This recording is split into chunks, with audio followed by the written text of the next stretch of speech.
A very good morning everyone. Today is the 68th lecture of CPC. और देखिए सबसे अच्छी बात क्या है CPC की कि CPC को जितना आप पढ़ते हैं और जितना समझते हैं उतना ही ये बहुत इंटरेस्टिंग बन जाता है। आज जो टॉपिक हम लोग कवर करने वाले हैं वो ऐसा टॉपिक है कि प्री मेंस इंटरव्यू हर जगह पूछा जाता है, हर जगह। मतलब बहुत कम टॉपिक होते हैं जो कि इतना ज्यादा फ्रीक्वेंट किसी को पूछा जाता है। हम हर चीज में समझेंगे और हर चीज को डिटेल में डिस्कस करेंगे और आगे बढ़कर इसको देखते हैं कि क्या है। आज हम समझेंगे ऑर्डर 7 रूल 10। ऑर्डर 7 रूल 10 की क्या इंपॉर्टेंस है हम इसको समझते हैं और ऑर्डर 7 रूल 10 क्यों इंपॉर्टेंट है इसको भी देखते हैं। देखिए क्यों पूछा जाता है इसको मेनली, अब ये समझिए आप। टॉपिक्स तो और भी है सीपीसी में। जैसे कोई बच्चा अगर कहता है इंटरव्यू के अंदर, उससे पूछते हैं कि which is your favourite subject, और अगर स्टूडेंट रिप्लाई में जवाब दे कि sir CPC is my favourite subject, तो उससे सवाल आप 99% मान के चलिए कि एक सवाल उससे उठ के आएगा और वो सवाल होगा रिटर्न ऑफ प्लेंट और रिजेक्शन ऑफ प्लेंट। उसमें से एक टॉपिक जो हम डिस्कस करेंगे आप आज वो है ऑर्डर 7 रूल 10। सवाल ये कि इसको पूछा क्यों जाता है, ऑर्डर 7 रूल 10 को पूछा क्यों जाता है, तो उसके पीछे का सिंपल सी एक रीजनिंग है। रीजनिंग ये है कि सर कोर्ट के प्रोसीजर में ये बहुत फ्रीक्वेंट यूज होता है ऑर्डर 7 रूल 10। प्रैक्टिकली बहुत यूज होता है, इसलिए इसको बहुत फ्रीक्वेंटली पूछा जाता है। ठीक है, थोड़ा सा ऑर्डर 7 रूल 10 को समझते हैं और चीजों को समझते हैं और उनको बहुत इजी टू अंडरस्टैंड बनाते हैं आपके लिए। टफ नहीं है, हार्ड नहीं है, एक बहुत इजी सा टॉपिक है। जैसे हम लोगों ने अमेंडमेंट ऑफ प्लीडिंग को बहुत डिटेल में समझा। अमेंडमेंट ऑफ प्लीडिंग के ऊपर मैंने 12-13 पॉइंट लिखा है, और अगर अमेंडमेंट ऑफ प्लीडिंग के ऊपर कोई ऑर्डर आता है मेंस के अंदर तो उस 10-12 पॉइंट्स में से वो कवर होगा। ठीक है, आज हम समझेंगे order 7 rule 10। This is the 68th lecture of CPC and return of plaint होती क्या चीज है ये समझिए, समझने की कोशिश कीजिएगा। पूरा काम आपके सिर्फ फोकस का है, फोकस कीजिएगा और कंसंट्रेट कीजिएगा। सीपीसी सिर्फ आपसे फोकस और कंसंट्रेशन मांगती है, जितने एकाग्रचित्त होंगे उतने समझ में आएगा। समझिए, देखिए मान लीजिए सूट फाइल हुआ है यहाँ पे, सपोज यहाँ पे अपना सूट इंस्टीट्यूट हुआ। सूट इंस्टीट्यूट होता है हमेशा बाय फाइलिंग ऑफ प्लेंट। जब भी प्रेजेंटेशन ऑफ प्लेंट होगा, तभी भी आपकी बात पत्र को प्रस्तुत किया जाएगा तो आपका सूट इंस्टीट्यूट माना जाता है। रिटन स्टेटमेंट फाइल हुआ ऑन सम पॉइंट हियर, यहाँ पे रिटन स्टेटमेंट फाइल हुआ और कोर्ट ने यहाँ पे फर्स्ट हियरिंग रखी।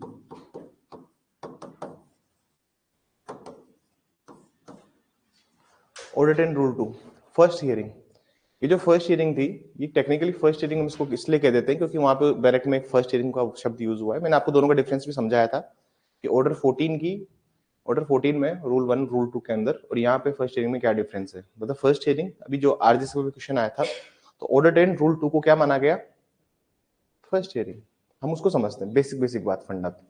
मान लीजिए फर्स्ट हियरिंग हुई और फर्स्ट हियरिंग में एक प्रिलिमिनरी ऑब्जेक्शन रेज किया। जैसे रिटन स्टेटमेंट में एक प्रिलिमिनरी ऑब्जेक्शन रेज किया था। रिटन स्टेटमेंट में जो लिखित कथन था, इसमें एक चीज लिखी थी कि भैया जिन्होंने जो प्लेंट फाइल करी ना सर, इन्होंने जो प्लेंट फाइल करी है इसमें लैक ऑफ ज्यूरिसडिक्शन है, मतलब इसमें अधिकारिता का अभाव है।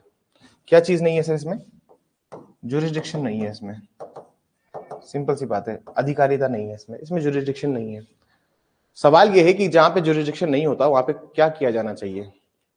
अब सवाल डिफरेंट तरीके से पूछ जाते हैं। बहुत से कहते हैं ना कि बच्चे की सर इंटरव्यू में दे आस्क प्रैक्टिकल क्वेश्चंस। अगर आपने देखे, आपने अगर सीपीसी पढ़ा हुआ है अभ्युत्थान लॉ अकेडमी में या फिर अपने से, तो आपको प्रैक्टिकली भी मैं अप्रोच करके बता दूंगा। सवाल क्या प्रैक्टिकली पूछे जाएंगे कि आपने प्रैक्टिस करी कि हाँ प्रैक्टिस करी है, सिविल में करते थे तो ऑर्डर 7 रूल 10 पूछ लिया आपसे, हमने बता दिया। तो आपसे पूछे कि इसको कोर्ट में रेज कैसे करते हैं इस प्ली को, तो उसको रेज कैसे किया जाता है वो सुनिए। जब भी कोई पार्टी लिखती है अपने रिटर्न स्टेटमेंट के अंदर कि there is a lack of jurisdiction, तो कोर्ट क्या करता है, कोर्ट फर्स्ट हियरिंग जब होगी इस मामले की, जब इस मामले की फर्स्ट हियरिंग होगी तो उस टाइम कोर्ट क्या करेगा, एक प्रिलिमिनरी इशू फ्रेम करेगा। आप समझिए शब्द, ये प्रिलिमिनरी इशू क्या होते हैं, जिसको हम लोग कहते हैं प्रारंभिक विवादक। प्रिलिमिनरी इशू क्या होते हैं, बहुत से लोग कहते हैं प्रिलिमिनरी ऑब्जेक्शंस भी कहते हैं इसको। जैसे पार्टी ने ये जो रेस किया, इसको कहते हैं प्रिलिमिनरी ऑब्जेक्शन, प्रारंभिक आपत्ति। On the basis of preliminary objection, the court has raised preliminary issue. अब प्रिलिमिनरी इशू क्या होते हैं? प्रिलिमिनरी इशू का मतलब ये होता है, प्रारंभिक आपत्ति बोल दो या प्रारंभिक बता, आप उसको दे दो। इसका मतलब ये होता है कि सर पूरे केस को सुना जाएगा बाद में। प्लेंट में अपने क्या लिखा है, उसने 1 2 3 4 5, सपोज उसने 5 पॉइंट रेस किए हैं, इन सब पे हियरिंग होगी बाद में। पहले हियरिंग की जाए, सबसे पहले हियरिंग की जाए किस पॉइंट के ऊपर? सबसे पहले सर हियरिंग की जाए प्रिलिमिनरी इशू के ऊपर कि क्या जुरिसडिक्शन है या नहीं। समझ नहीं बात? कोर्ट यहाँ पे एक इशू फ्रेम करेगा, whether this court does not have jurisdiction to try the suit. क्या इशू बनाएंगे यहाँ पे अपन? डायग्राम प्लीज बना के चलना। Whether this court does not have jurisdiction to try the suit। ये एक प्रिलिमिनरी इशू कोर्ट बनाएगी। क्या इस न्यायालय के समक्ष इस वाद को या फिर इस वाद के विचारण का अधिकारिता है या नहीं? क्या इस न्यायालय के समक्ष वाद की विचारण की अधिकारिता है या नहीं? कोर्ट ने प्रिलिमिनरी इशू बना दिया और इस प्रिलिमिनरी इशू के ऊपर court at A length discuss करेगा, पार्टी से एविडेंसेस भी लेगा कि इशू की अब है या नहीं। अब यहाँ पे सर देखिए एक और बात आपको मैंने पहले भी बताई थी, जब भी हम बात करते हैं जुरिसडिक्शन की, जब भी हम बात करते हैं अधिकारिता की, जब भी मैं बात करूंगा अधिकारिता की, तो इसमें 3 चीजें आती हैं। एक होता है सब्जेक्ट मैटर, विषय वस्तु संबंधी अधिकारिता, सब्जेक्ट मैटर जुरिसडिक्शन। दूसरा होता है टेरिटोरियल,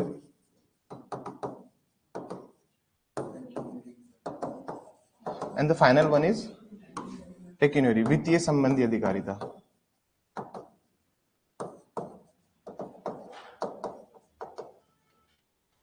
सवाल यह है कि जुरिसडिक्शन और कॉम्पिटेंसी में क्या डिफरेंस है? कोई बताएगा मुझे? अधिकारिता और सक्षमता में क्या डिफरेंस है? सक्षमता और नहीं भाई, सर जो कॉम्पिटेंसी होती है कोर्ट की, उसके अंदर ये जो subject matter jurisdiction, technical jurisdiction, ये काउंट होता है, टेरिटोरियल काउंट नहीं होता। ठीक है, तो मतलब क्या, इसमें आप सब्जेक्ट मैटर काउंट करेंगे और अगर ये दोनों चीजें होती है कोर्ट के पास, अगर ये दोनों चीजें हैं तो हम उसको क्या कहेंगे?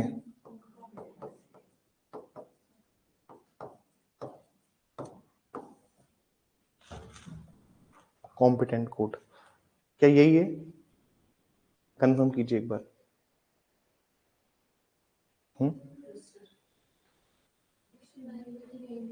यही दिया हुआ है।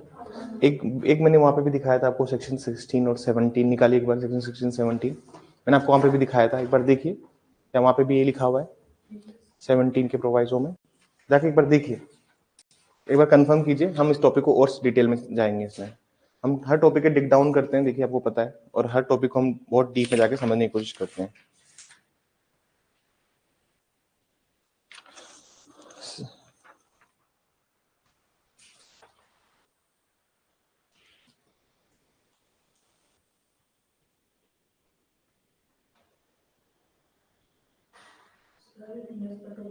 subject matter of suit and entire claim is cognizable by such court। 17 के प्रोविजन में दिया हुआ है, ठीक है।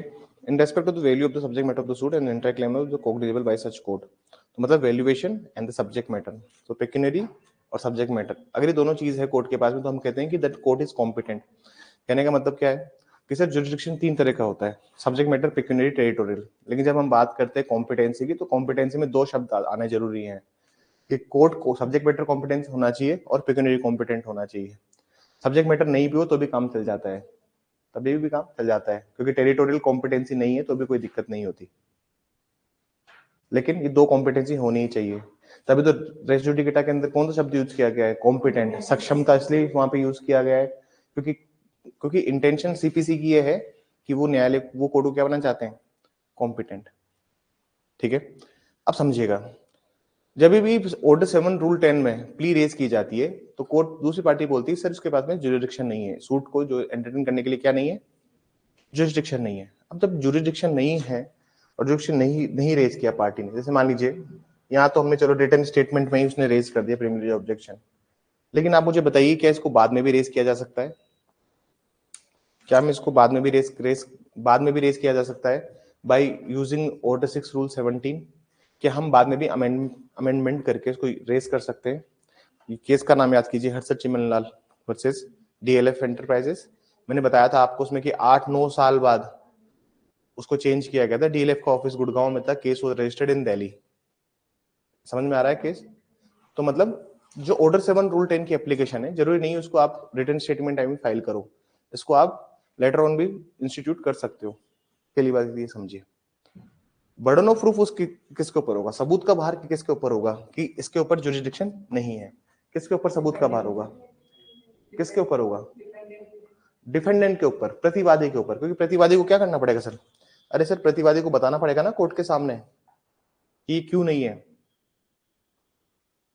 याद करो सेक्शन 104 बर्डन ऑफ प्रूफ जो डेफिनेशन दी हुई है उसमें क्या चीज लिखी हुई है, 104 भारतीय साक्ष्य अधिनियम और 101 इंडियन एविडेंस एक्ट, 104 में क्या चीज दी हुई है कि ये दिया हुआ है बर्डन ऑफ प्रूफ की बात करते हैं। और बर्डन ऑफ प्रूफ में भी वो वाली बात की जा रही है कि अगर कोई भी पार्टी किसी फैक्ट को असर्ट करना चाहती है या डिनाई करना चाहती है या फिर चाहती कि कोर्ट इसके फेवर में कोई जजमेंट ऑर्डर पास करे तो आपको वो फैक्ट प्रूव करना पड़ेगा। तो यहाँ पे बर्डन ऑफ प्रूफ किसके ऊपर होगा, सबूत का भार किसके ऊपर होगा, डिफेंडेंट के ऊपर होगा, प्रतिवादी के ऊपर होगा। और डिफेंडेंट को ये बात प्रूव करनी पड़ेगी कोर्ट के अंदर कि सर उसके पास क्या नहीं है, लैक ऑफ जुरिडिक्शन नहीं है, दूसरी पार्टी के पास क्या नहीं है, अधिकारिता नहीं है, अधिकारिता का अभाव है। बात समझ में आई? लिखिए इसमें, the burden of proof will always lies upon the defendant under order 7 rule 10. The burden of proof always lie upon the defendant under order 7 rule 10 सबूत का भार आदेश 7 नियम 10 में, सबूत का भार आदेश 7 नियम 10 में हमेशा प्रतिवादी पर होगा।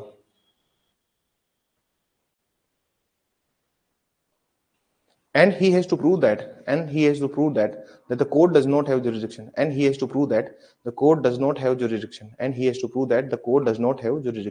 और उसे साबित करना होगा कि न्यायालय के समक्ष पर्याप्त अधिकारिता नहीं है या पर्याप्त अधिकारिता का अभाव है, न्यायालय के समक्ष पर्याप्त अधिकारिता का अभाव है। अब सवाल यह है कि कोर्ट क्यों नहीं मान लेता कि उसके पास जुरिडिक्शन नहीं है? इसके लिए आप वापस पुराने लेक्चर्स में जाओ, सेक्शन 9 जब मैंने आपको पढ़ाया था, और सेक्शन 9 पढ़ाते वक्त मैंने एक बात कही थी आपसे, और मैंने पता है क्या बात कही थी आपसे, मैंने कहा था देखिए कोर्ट, सिविल कोर्ट को हमेशा क्या लगता है कि उसके पास में जुरिडिक्शन है, कोर्ट हमेशा ये प्रिज्यूम करता है उसके पास जुरिडिक्शन है। जो पार्टी के जुरिडिक्शन नहीं है, ये पार्ट उस बर्डन ऑफ प्रूफ भी उसी के पास होगा। याद कीजिए सेक्शन 9, क्योंकि सेक्शन 9 जो था वो बहुत डिटेल में उसको फ्रेम किया गया है।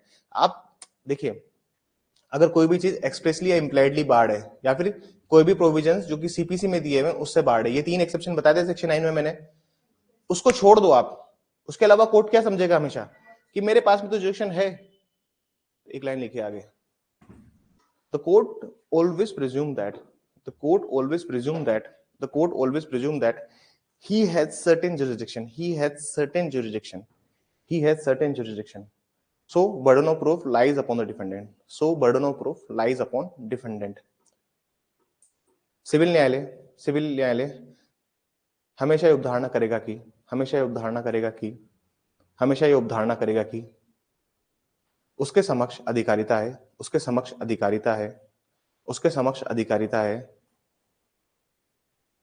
इसलिए सबूत का भार प्रतिवादी पर होगा। यूजुअली क्या होता है, सिविल कोर्ट्स को क्या लगता है हमेशा, that they have jurisdiction, they have inherent jurisdiction in themselves. उनको क्या लगता है कि मेरे पास तो भैया अगर कोई पार्टी केस लेके आ रही है मेरी कोर्ट में तो मेरे को तो लगता है कि मेरे पास जुरिडिक्शन है। अगर जुरिडिक्शन नहीं है, समझिएगा, आगे की कहानी समझिए, और देखता हूं तुम लोगों ने कितना अच्छे से पढ़ा है। मैंने तुमको पढ़ाया तो है।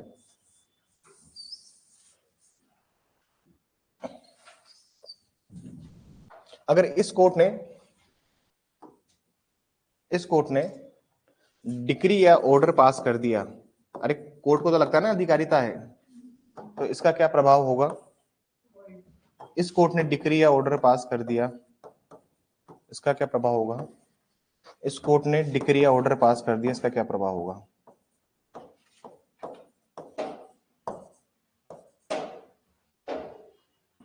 बताइए मुझे, तीनों का बताइए। अभी लिखवाया ना मैंने कि कोर्ट को तो लगेगा हमेशा। चलो कोर्ट को जो लगता है उसको उनको लगने दीजिए, लेकिन मान लीजिए न तो प्लेंटिफ के एडवोकेट विजिलेंट थे और न ही डिफेंडेंट के एडवोकेट विजिलेंट थे, मतलब वादी और प्रतिवादी के अधिवक्ता जागरूक नहीं थे इस मामले में। अब आप मुझे बताइए और बेसिक से फंडामेंटल समझाइए कि क्या प्रभाव होगा अगर डिक्री पास हो गई तो। मान लीजिए ऑर्डर 7 रूल 10 की प्ली किसी ने भी रेज नहीं की, उसका क्या प्रभाव होगा? हाँ जी, इधर बताइए। ठीक है, जो डिक्री होगी उसका आउटकम वॉइड होगा। इधर कौन सा सेक्शन इसको वैलिडेट? Very good. इधर क्योंकि अगर तो समझ में क्या आया कि अगर कोर्ट कॉम्पिटेंट नहीं है, कोर्ट सक्षम नहीं है, तो हम कहते हैं ना लैक ऑफ इनहेरेंट कॉम्पिटेंसी।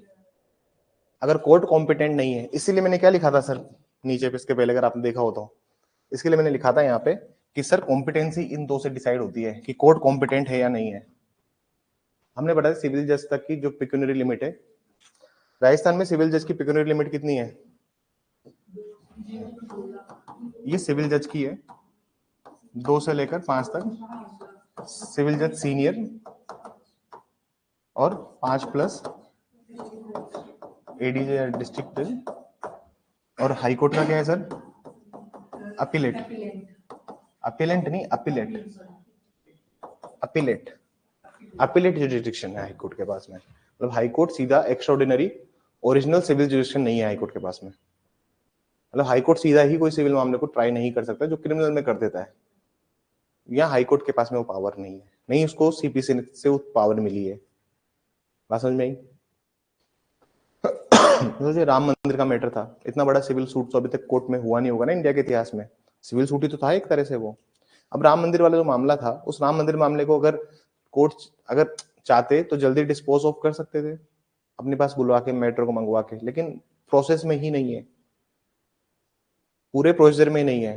पहले सिविल जज ने फैसला दिया, उसके बाद में फैसला दिया फिर डिस्ट्रिक्ट कोर्ट ने, फिर हाई कोर्ट ने, हाई कोर्ट के बाद फिर फैसला गया सुप्रीम कोर्ट, और सुप्रीम कोर्ट से फिर कंफर्म हुआ। बात समझ में आ रही है आपको? सो सिविल कोर्ट्स जो होती है वो अपने अकॉर्डिंग फंक्शन करती है, और there are different layers of जो ये लेयर है। सिविल जज 2 लाख फीस ऐसे ऐसे मामला चलता है।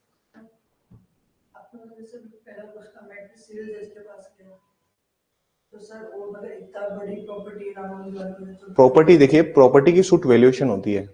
वैल्यूएशन अभी ये मत सोचिए कि आप वैल्यूएशन किसके अकॉर्डिंग हो रही है, क्या पता नहीं गया हो, सीनियर सिविल जज के पास गया हो, वैल्यूएशन के अकॉर्डिंग होता है ना। अब टेक्निकली क्या पता उसकी प्रॉपर्टी की वैल्यूएशन क्या रही हो, लेकिन मैं नॉर्मली आपको बता रहा हूँ कि सिविल जज के पास जाएगा सबसे पहले, क्योंकि सेक्शन 15 ये तो बोलता है, 15 में ये तो कहा गया है कि लोवेस्ट कॉम्पिटेंट कोर्ट में जाएगा, तो लोवेस्ट कॉम्पिटेंट कोर्ट तो सिविल जज ही है। अगर आप लोवेस्ट कॉम्पिटेंट कोर्ट, मान लीजिए वैल्यूएशन 5 लाख की, वहां जो भी यूपी का होता होगा वैल्यूएशन, मान लीजिए वहां 5 लाख के ऊपर भी राम, तो भी एडीजे कोर्ट में गया, लोवेस्ट वैल्यूएशन कोर्ट में जाएगा ना। उसके बाद में तो एक प्रोसेस है, फिर हाई कोर्ट जाएगा, फिर सुप्रीम कोर्ट जाएगा, और हर कोर्ट अगर 10-10 साल लेता है, हिसाब से 30-40 साल। और ये केस तो 1947, 48, 50 में फाइल हो गया था, 1950-52 का केस है ये। अब आप सोच लीजिए तब से अब जाके लिटिगेशन डिसाइड हुई है, क्योंकि ऐसा होता है कि कोई भी गवर्नमेंट इसमें हाथ नहीं डालना चाहती थी, पॉलिटिकल था ना पूरा, और दबाव होता था कि इस मामले को ना छेड़ा जाए। अब देखिए हमें बात समझ में आई कि यहाँ पे क्या उठाया सर, इशू रेज किया है, कोर्ट के पास में क्या ऑप्शन है वो समझिए और समझने की कोशिश कीजिएगा। जल्दीबाजी नहीं करनी है, अपने आप को भगाना मत। 1.5 साल के लगेगा एग्जाम आने में, जो मुझे लगता है 1.5 साल लगेगा एग्जाम आने में।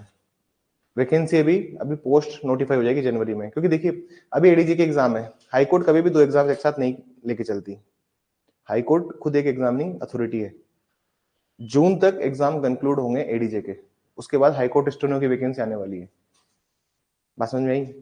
25 में चांसेस कम एग्जाम आने के, तो हमारे पास 1-1.5 साल है अच्छे से तैयारी करने का। अब समझिए कोर्ट के पास में 2 ऑप्शंस होते हैं, समझने की कोशिश कीजिएगा। Whether this court does not have jurisdiction to try the suit. Court 2 तरह के ऑर्डर पास कर सकता है, तो सिंपल सी बात समझाता हूं। कोर्ट 2 तरह के ऑर्डर यहाँ पे पास कर सकता है, समझिएगा। कोर्ट क्या ऑर्डर पास कर सकता है इसको देखिए, जहां पे भी लिखा है कि जुरिडिक्शन नहीं है किसी के पास में, तो कोर्ट ऑर्डर क्या पास कर सकता है। पहला बात तो ये कि कोर्ट डिसाइड करेगा कि इस कोर्ट के पास में जुरिडिक्शन है या नहीं है। कोर्ट क्या करेगा, डिसाइड करेगा। जैसे कोर्ट ने डिसाइड किया that this court has jurisdiction. क्या डिसाइड किया कोर्ट ने कि भाई इस न्यायालय के समक्ष अधिकारिता है। कोर्ट एक तो ये बोलेगा, अरे या तो क्या बोलेगा, या तो है या नहीं है यही तो बोलेगा। एक तो ये सर ये भी ऑर्डर हो सकता है that this court have jurisdiction. लेकिन अगर कोर्ट ने ये डिसाइड कर दिया that this court does not have jurisdiction, मान लीजिए जैसे बोल दिया कि इस न्यायालय के समक्ष अधिकारिता नहीं है, इस मामले में न्यायालय के समक्ष अधिकारिता नहीं है। मान लीजिए कोर्ट ने ऐसे कह दिया कि this court does not have jurisdiction to try the suit, समझिएगा और समझने की कोशिश कीजिएगा। इसके क्या कॉन्सिक्वेंसेस होंगे ये हम पढ़ेंगे।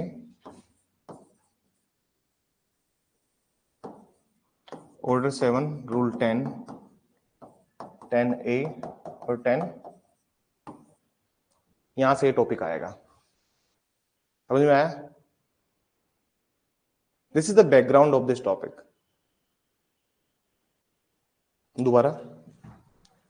दोबारा समझिएगा। सर प्लेंट फाइल हुई थी, रिटर्न स्टेटमेंट में प्रीलिमिनरी ऑब्जेक्शन रेज किया गया था, प्रारंभिक आपत्ति उठाई थी कि इस कोर्ट के पास में जुरिडिक्शन नहीं है, अधिकारिता नहीं है। वो 3 अधिकारिता 3 तरह की होती है, तो कोई सी भी अधिकारिता को बारे में बात की जा सकती है। कोर्ट ने इसी प्रीलिमिनरी ऑब्जेक्शन पे प्रीलिमिनरी इशू बनाया। प्रीलिमिनरी इशू जो कोर्ट ने बनाया वो क्या था, whether this court does not have jurisdiction to try the suit, क्या इस न्यायालय के समक्ष इन मामले के विचारण की कोई अधिकारिता है या नहीं है। ठीक है, क्या मामले के इस अधिकारिता के लिए विचारण कर सकता है नहीं कर सकता। कोर्ट 2 तरह का ऑर्डर पास कर सकता है, that this court has jurisdiction, किस न्यायालय के समक्ष अधिकारिता है। और दूसरा ऑर्डर क्या पास करता है sir, that this court does not have jurisdiction. The consequences are order 7 rule 10, 10A and 10B। यहां से ये टॉपिक स्टार्ट होगा, ठीक है।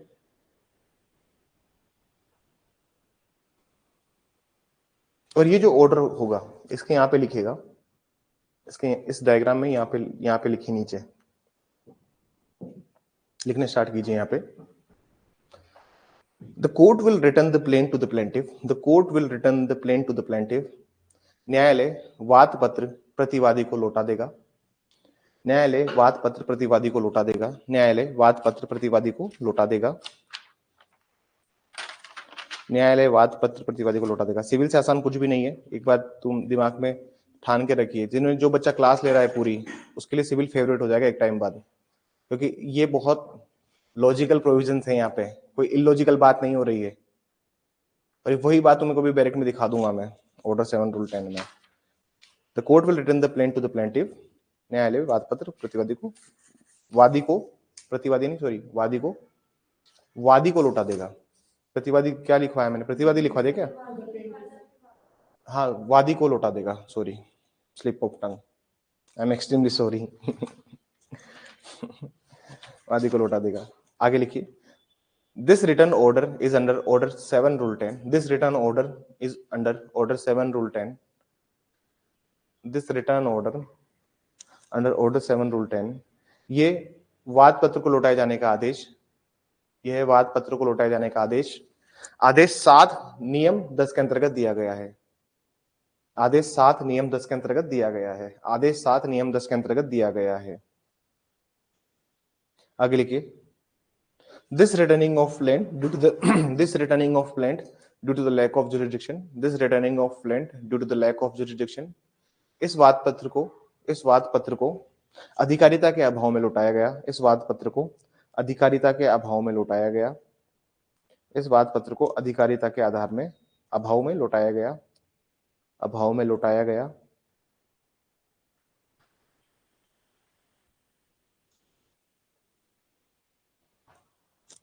अभाव में लौटाया गया। एंड देयर कैन बी, और ये जो ऑर्डर आएगा ना सर यहाँ पे, इस ऑर्डर की अपील हो सकती है। ये एक अपीलेबल ऑर्डर है, तो लिखिए this is an appealable order, this is an appealable order. ये अपील करने योग्य आदेश है, ये अपील करने योग्य आदेश है, ये अपील करने योग्य आदेश है। This is an appealable order therefore appeal under order 43, appeal under order 43 rule 1 sub rule A, therefore appeal under order 43 rule 1 sub rule a। ठीक है, हिंदी में लिखिए, इसकी अपील आदेश 43 नियम 1 उप नियम 1 के अंतर्गत हो सकती है। थोड़ा तेज लिखने की कोशिश कीजिए मैडम। हाँ, तो तेरे को क्या दिक्कत है भाई? अपना देखना, कुर्सी की पेटी बांधी नहीं बांधी, खुद की बांधो। मैडम ने लिखा नहीं लिखा मांग लेंगे अपना, आपको लगना नहीं चाहिए ना ये बात, that is not good. Help उन्हीं की करो जो हेल्प मांग रहे हैं, दानवीर बनने की जरूरत नहीं है। हाँ यस वेरी वीवर, ठीक है। तो प्लेंटिव इसकी क्या कर सकते हैं, अपील कर सकते हैं। एक बार ऑर्डर 43 निकालिए।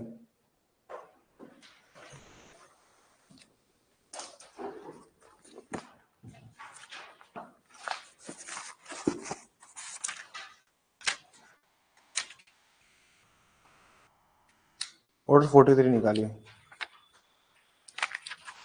ऑर्डर 43 में देखिए आप, ऑर्डर 43 रूल 1 सब रूल ए के अंदर देखिए, an order under rule 10 of the rule 7 of the returning of land present in to a proper court. ठीक है, अब इसके एक्सेप्शन को मत पढ़िएगा, ठीक है ना, we will discuss this exception later on. इसके अपवाद जो दिया हुआ है ना, सिवाय उस दशा में, उसको मत पढ़िएगा, आप सिर्फ वहां तक ही पढ़िए जो रूल दिया हुआ है कि भैया ऑर्डर 7 रूल 10 की अपील कहां हो सकती है, आदेशों की अपील में हो सकता है। और देखिए यहां से सवाल आता है आरजेएस में, इस साल भी सवाल आया आरजेएस में, अगर आपको पता हो ना, तो ऑर्डर 43 की जो लिस्ट है इसको रटवा दूंगा मैं, जब ये पढ़ेंगे ना हम लोग तो इसकी पूरी लिस्ट को रटवा दूंगा मैं। लेकिन जब तक हम इस लिस्ट तक पहुंचेंगे, आधे सेक्शन तो आप, अगर आधे प्रोविजन तो आप ही रट चुके होंगे। जैसे आपको पता लग गया है कि भैया ऑर्डर की अपील, देखिए हर ऑर्डर की अपील नहीं होती है। और एक और ये बात याद रखिए, जब मैं आपको रिव्यू अपील पढ़ाऊंगा,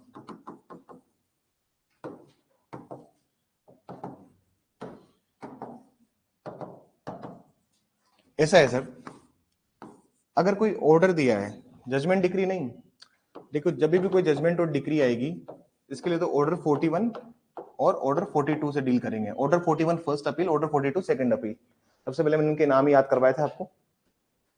एक दिया हुआ है ऑर्डर 43, ऑर्डर 43 सुनिएगा, अगर मान लीजिए कोई भी ऑर्डर पास किया जाता है, आदेश होता है, ऑर्डर क्या होता है सर, ऑर्डर कुछ ऐसा होता है जो कि मेरिट्स को प्रभावित नहीं करता, ठीक है ना। जैसे अब जुरिडिक्शन की बात है, तो केस को तो डिसाइड नहीं किया ना इसने, टेक्निकली देखा जाए तो ये भी एक ऑर्डर का फॉर्म ही है, लेकिन कुछ कुछ ऑर्डर हो सकते हैं जो अलग अलग केस के मेरिट्स को भी प्रभावित करते हैं। ऑर्डर बहुत सारे हो सकते हैं, आप 100 तरह के ऑर्डर हैं पूरे सीपीसी में। जैसे जब मैं मेंस की तैयारी कराते हैं हम लोग, तो उस टाइम बच्चे कहते हैं कि सर प्लीज ऑर्डर के कुछ रिगार्डिंग बताइए कि ऑर्डर कौन कौन से फॉर्मेट याद करने चाहिए। तो मैं उनको ये कहता हूँ, देखिए ऑर्डर 100 प्लस ऑर्डर्स हैं, रिटर्न कर लो, रिजेक्शन कर लो, क्रॉस हियरिंग क्रॉस एग्जामिनेशन का कर लो। ऐसे 8-10 टॉपिक्स हैं जो कोर्ट में जो यूजुअली काम आते हैं। पार्टी को एड करना है, सब्स्टिट्यूट करना है, विड्रॉल करना है केस को, या फिर रिप्रेजेंटेटिव सूट का करना है, अबेटमेंट करना है, उपशमन करना है। तो ये आप कुछ याद अबेटमेंट का कर लीजिए। इन सबके जो मेजर ऑर्डर है इनको याद कर लीजिए। ऑर्डर मल्टीपल हो सकते हैं, किसी भी सूट प्रोसीडिंग में मल्टीपल ऑर्डर हो सकते हैं। जैसे अमेंडमेंट का ऑर्डर हो गया, तो हर एक ऑर्डर अपीलेबल नहीं होता, पहली बात ये याद रखिए, पहली बात याद रखिए, हर एक ऑर्डर अपीलेबल नहीं होता। मुझे बताइए कि कल हमने लास्ट क्लास में पढ़ा था कि अमेंडमेंट ऑफ प्लीडिंग का अपील क्या होती है, मतलब उसके क्या अपील का प्रोविजन दिया हुआ है उसमें, क्या करना होगा अगर अमेंडमेंट का आपको अलाउ नहीं किया, या फिर कोर्ट ने अलाउ कर दिया दूसरी पार्टी को अमेंड करने के लिए, तो आप क्या करेंगे, अपील में जाएंगे, रेफरेंस, रिवीजन, रिव्यू, किसमें जाएंगे? जाके देखिए क्या लिखवाया था मैंने, जाके देखिए केस की गाइडलाइन क्या क्या चीज। हाँ नहीं, ये तो अपील कह रहे हैं, देखने तो इनको लेट देम सी। भैया मैं तो पढ़ाता बहुत कुछ हूँ, लेकिन तुम लोग कितना पढ़ रहे हो? अरे छोटी छोटी बातें पूछ लेते हैं इंटरव्यू में, याद रखना। सर जितना जितना दुख हड्डियां टूटने पे नहीं होता ना, उतना दुख इंटरव्यू से फेल होने पे होता है, याद रख लेना एक बार। और कोई मूर्खता मत करना हो इंटरव्यू में। क्या लिखवाया था? कौन सा नंबर का पॉइंट था ये? 9th नंबर का पॉइंट। कौन से केस में लिखवाया था? अच्छा, नॉर्मली लिखवाया था इसको। अभी तो अपील कह रहे थे आप लोग, अभी तो अपील बोल रहे थे। आप लोग कितने विजिलेंट होते हैं क्लास में, ये समझ में आता है। That girl was online that time. चलिए आगे चलिए। यस सर, इस बार भी क्वेश्चन आया था। तो ऑर्डर 43 में क्या है ना सर, चलिए छोड़िए उस बात को। तो there is a certain list is given which is given under order 43। इसको बोलते हैं हम लोग अपील फ्रॉम ऑर्डर। यहां से ये जो लिस्ट है, इसमें लगभग 15-16 ऐसे ऐसे ऑर्डर्स हैं जिनकी अपील होती है। इस बार सवाल आया आरजेएस में, भाई कौन से ऑर्डर की अपील होगी? अपील फ्रॉम ऑर्डर कौन से ऑर्डर की होगी? तुम जाके एक बार पुराना इस बार जो पेपर आया ना आरजेएस प्री का, वो देख लीजिएगा आप लोग। ये ऑर्डर 43 से क्वेश्चन आया है, सीधा सीधा बिल्कुल सीधा उठ के आया है। No if and no but, मतलब तुमको देखते लगेगा कि हाँ यार ये तो कितना आसान सा सवाल है। वो कह रहे थे ना सीपीसी टफ है, सीपीसी टफ नहीं है। आप देखिए चीजों को मैक थ्रू कीजिए कि उनको हैंड टू हैंड याद कीजिए। बात समझ में आई? तो अपील यहाँ होती है। रिव्यू कहाँ होता है सर? सर जहां पे भी अपील का कोई प्रोविजन नहीं है, और बताया हुआ है कि जहां पे अपील का कोई प्रोविजन नहीं होगा वहां क्या करा देंगे? रिव्यू। रिवीजन क्या होता है सर? रिवीजन होता है कि जहां पे भी रिवीजन हमेशा सुपीरियर कोर्ट में जाता है। जहां पे मना कर दिया है, आपको स्पेसिफिकली मना कर दिया है कि अपील भी नहीं होगी, रिव्यू भी आप नहीं कर सकते, तो आप कहां जाएंगे फिर? याद करो ऑर्डर 6। ऑर्डर 6 का सेक्शन 6 सारे, सेक्शन 6 सारे में उसमें लिखा हुआ है, उसके क्लोज 3 या 4 में 4 में लिखा हुआ है कि भैया इसकी कोई अपील और रिव्यू नहीं होगा। और एक आदर्श हाउसिंग सोसाइटी का मैंने केस लिखवाया था वर्सेस आईटीसी, उसमें मैंने ये बोला था आप लोगों से कि भैया जहां पर अपील और रिव्यू का प्रोविजन नहीं है वहां पर रिवीजन है, इस केस में बोला है। तो सेक्शन 6 में हमने क्या देखा था सारे में? सेक्शन 6 सारे मना कर देता है साफ ही कि आप अपील भी नहीं कर सकते, रिव्यू भी नहीं कर सकते। और एक और बात याद रखना, रिव्यू जो होता है, review is the creation of statute. Review is the creation of statute, मतलब विधायक का बनाया हुआ एक वो है, ये विधायक का बनाया हुआ एक अंग है। अगर मान लीजिए स्टेट्यूट ने, पार्लियामेंट ने रिव्यू का कोई प्रोविजन नहीं दिया है, तो आप रिव्यू में नहीं जा सकते। Review as a matter of right use नहीं होता है कोर्ट्स के अंदर, याद रखना। There is a case state of Kerala, I don't know, not going to the right point of this case. There is a case, review क्या होता है? क्रिएशन ऑफ स्टेट्यूट होता है। अगर रिव्यू का कोई राइट नहीं दिया हुआ तुमको तो तुम रिव्यू नहीं कर सकते। और अपील, अपील 3 तरह की होती है, फर्स्ट अपील, सेकंड अपील और अपील फ्रॉम ऑर्डर। अपील तो सुप्रीम कोर्ट बहुत फालतू अपील है, लेकिन हाँ सर देर आर प्रोविजंस। इस बार सवाल आया ऑर्डर 46 से, रेफरेंस से, रूल 1 सवाल आया, साफ उठ के सवाल है। तुम देख पढ़ाऊंगा तब, अभी तो समझेंगे। अभी तो there are almost 40-50 classes due in this subject. तो तुम लोग देख लेना कि सारे सवाल बिल्कुल ऐसे उठ के आते हैं जो मैं बता रहा हूँ ना क्लास में। तुम लोग कितना फोकस अटेंटिव हो ये आपके ऊपर है। मैं तो जो बताऊंगा वो आएगा, क्योंकि आता ही यही है, पूछते ही यही है। इसके बाहर कहां से लाएंगे वही चीजें? चलिए अब हम समझने की कोशिश करते हैं चीजों को, ठीक है ना?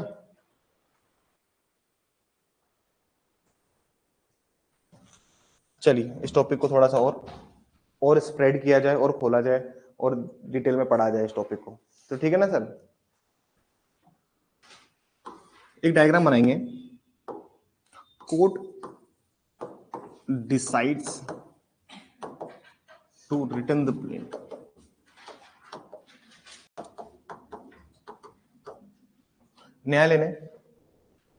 न्यायालय ने वाद पत्र को लौटाए जाने का निर्धारित किया। न्यायालय ने वाद पत्र को लौटाए जाने का निर्धारण किया। न्यायालय ने वाद पत्र को लौटाए जाने का निर्धारण किया। अब यहां से 3 पॉइंट समझेंगे. This is the first point, this is the second point and this is the third point. हम 3 पॉइंट समझेंगे यहां से. यही समझ जाओगे तो पूरा टॉपिक समझ में आ जाएगा. फोकस कीजिएगा. सबसे पहला तो ये था कि यहाँ पे ऑर्डर 7 रूल 10 का ऑर्डर हो गया है. मतलब कोर्ट ने क्या बोला है? कोर्ट ने बोला है, प्लेंटिफ को क्या कहा है कोर्ट ने? कोर्ट ने प्लेंटिफ को ये ऑर्डर दिया है, प्लेंटिफ को to take his plaint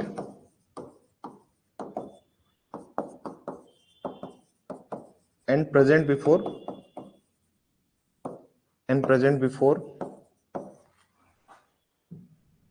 proper court. Present before proper court.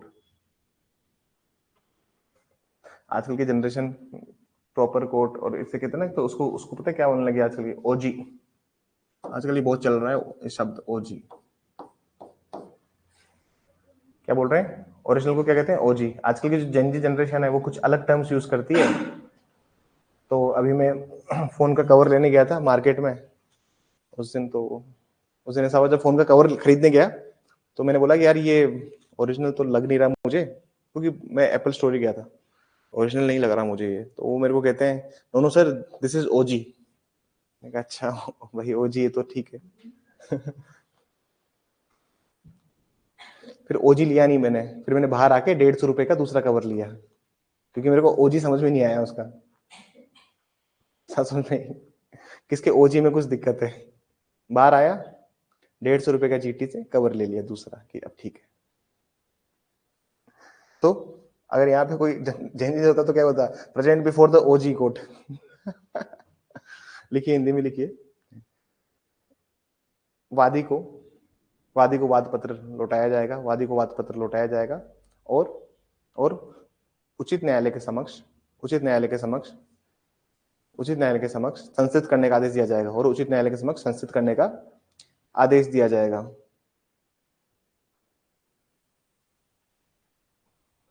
ठीक है, ये समझ में आई कहानी इसकी. ये तो हमने समझ ली थी. आगे की कहानी समझते हैं जो अब हमारे लिए इंपॉर्टेंट है.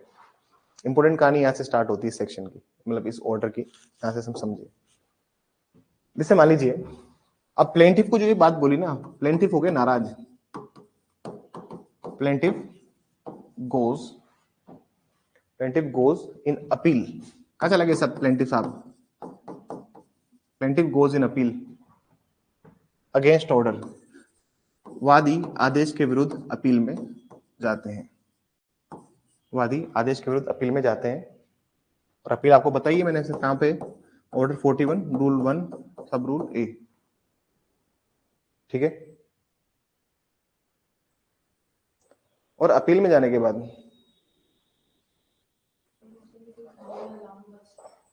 जीशो के कौन सी घड़ी? केशु. हाँ, केशु का नाम है ये. Plaintiff goes in appeal against order 43 rule 1 sub rule ए. अब अगर पार्टी कहां चली गई है सर? अपील में चली गई है, तो फिर यहां से लागू क्या होगा? यहां पे अप्लाई होगा ऑर्डर 7 रूल 10.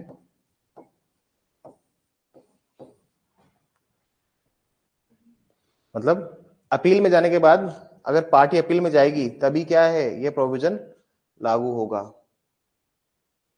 ठीक है ना? अपील में जाने के बाद ही ये लगेगा ऑर्डर 7 रूल 10 बी. अपील में नहीं गए तो ये नहीं लगेगा. याद रखना. ठीक है ना? और एक और काम कर सकता है प्लेंटिफ. प्लेंटिफ क्या कर सकते हैं? प्लेंटिफ भाई साहब एक और काम कर सकते हैं. वो काम क्या करेंगे? वो क्या करेंगे सर? प्लेंटिफ जिस कोर्ट ने बोला है कि जाओ प्रॉपर कोर्ट में जाओ, उसी के सामने एप्लीकेशन लगाएगा. किसकी? ऑर्डर 7 रूल 10 ए की. लिखिए, plaintiff applies to the trial court.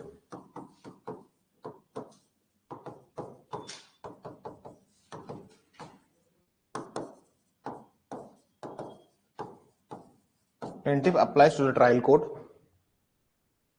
to fix the date in proper court.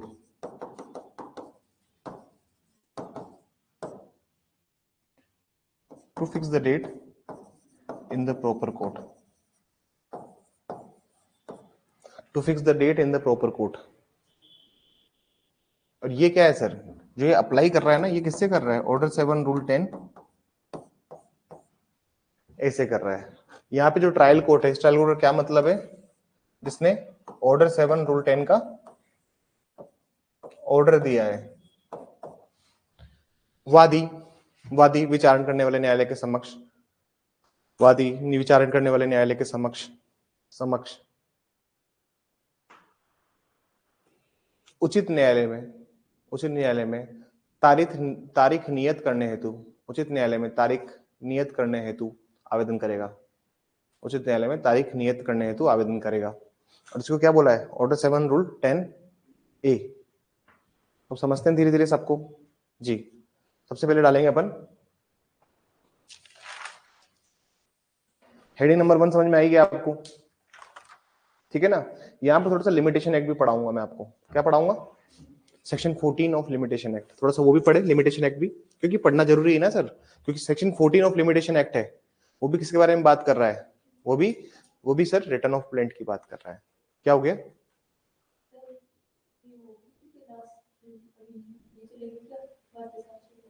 क्यों,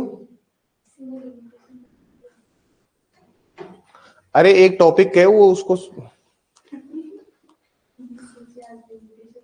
अरे मेरी बच्चों, कितने मासूम बच्चे हैं हमारी क्लास में।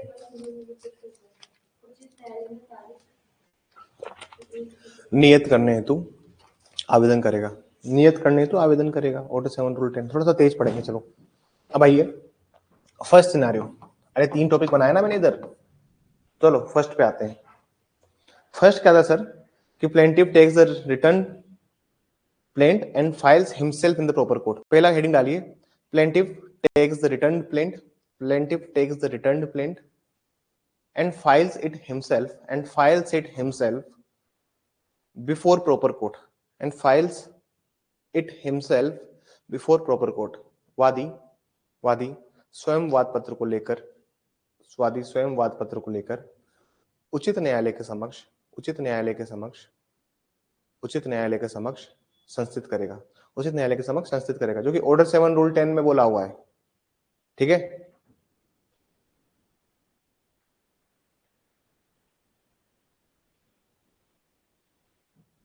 ठीक है, जैसे मान लीजिए, अब समझने की कोशिश कीजिएगा, मान लीजिए प्लेंट फाइल हुई थी, यहाँ पे वाद पत्र यहाँ पे फाइल किया गया था, यहाँ पे रिटर्न स्टेटमेंट के साथ में क्या मिला, प्रिलिमिनरी ऑब्जेक्शन, कोर्ट ने यहाँ पे बनाया प्रिलिमिनरी इशू,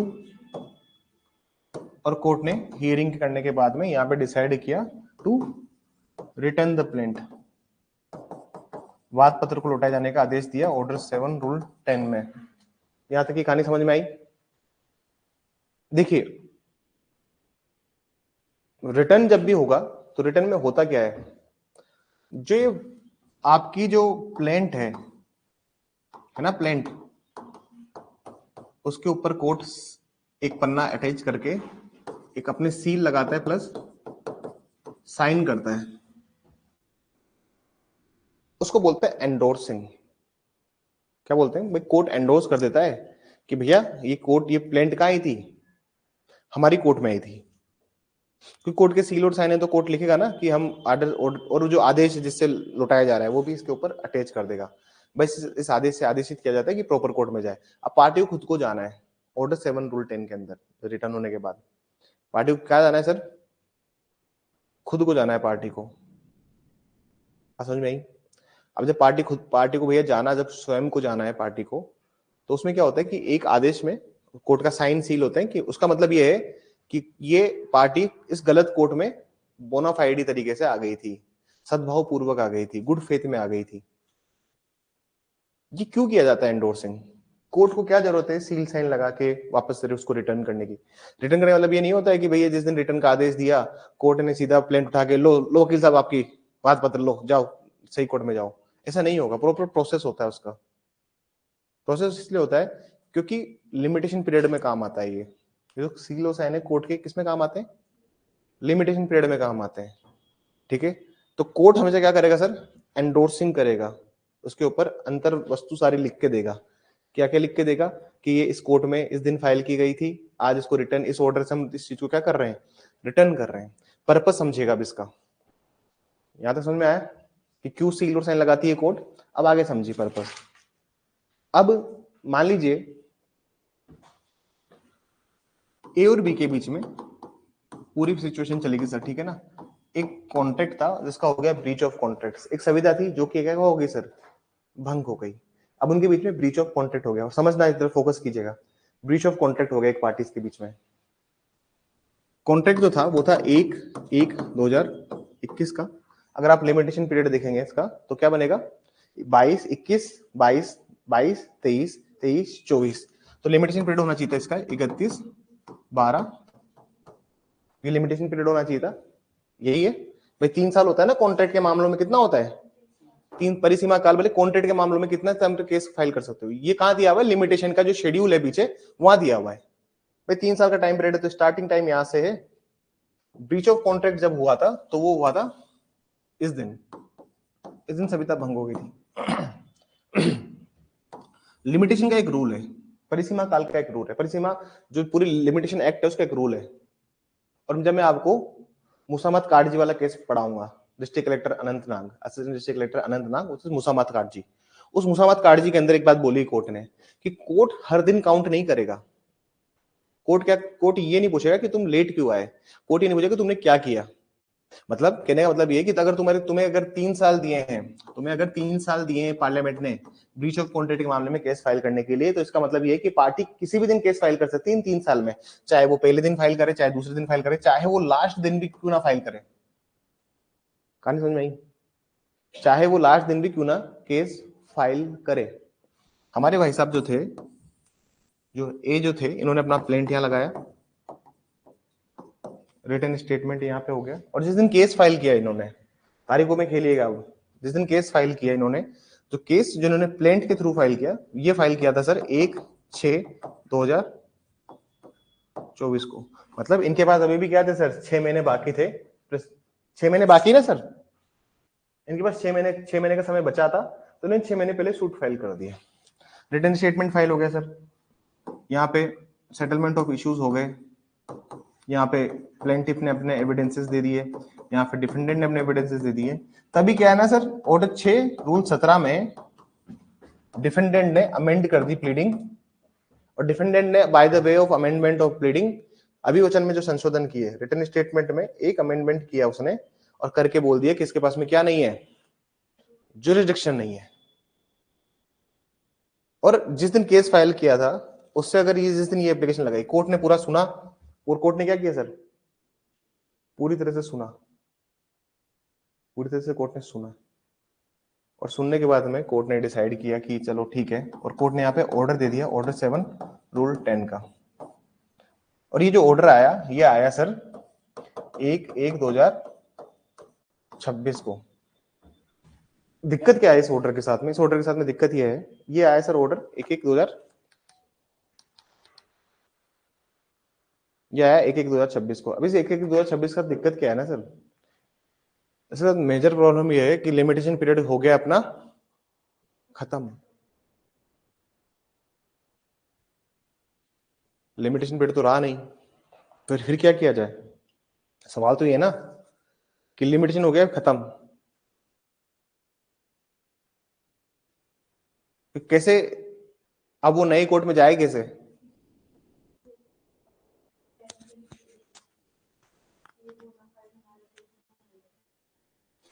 कैसे समय काउंट करेंगे आप,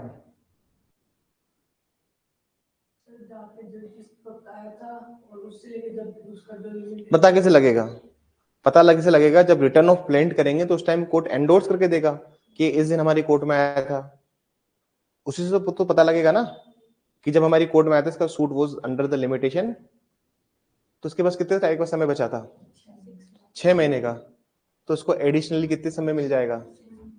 तो जिस दिन ये ऑर्डर 7 रूल 10 का आदेश आएगा उसके बाद इसके पास कितने टाइम और बचेगा। और यही चीज कहां दी हुई है, सेक्शन 14 ऑफ लिमिटेशन एक्ट।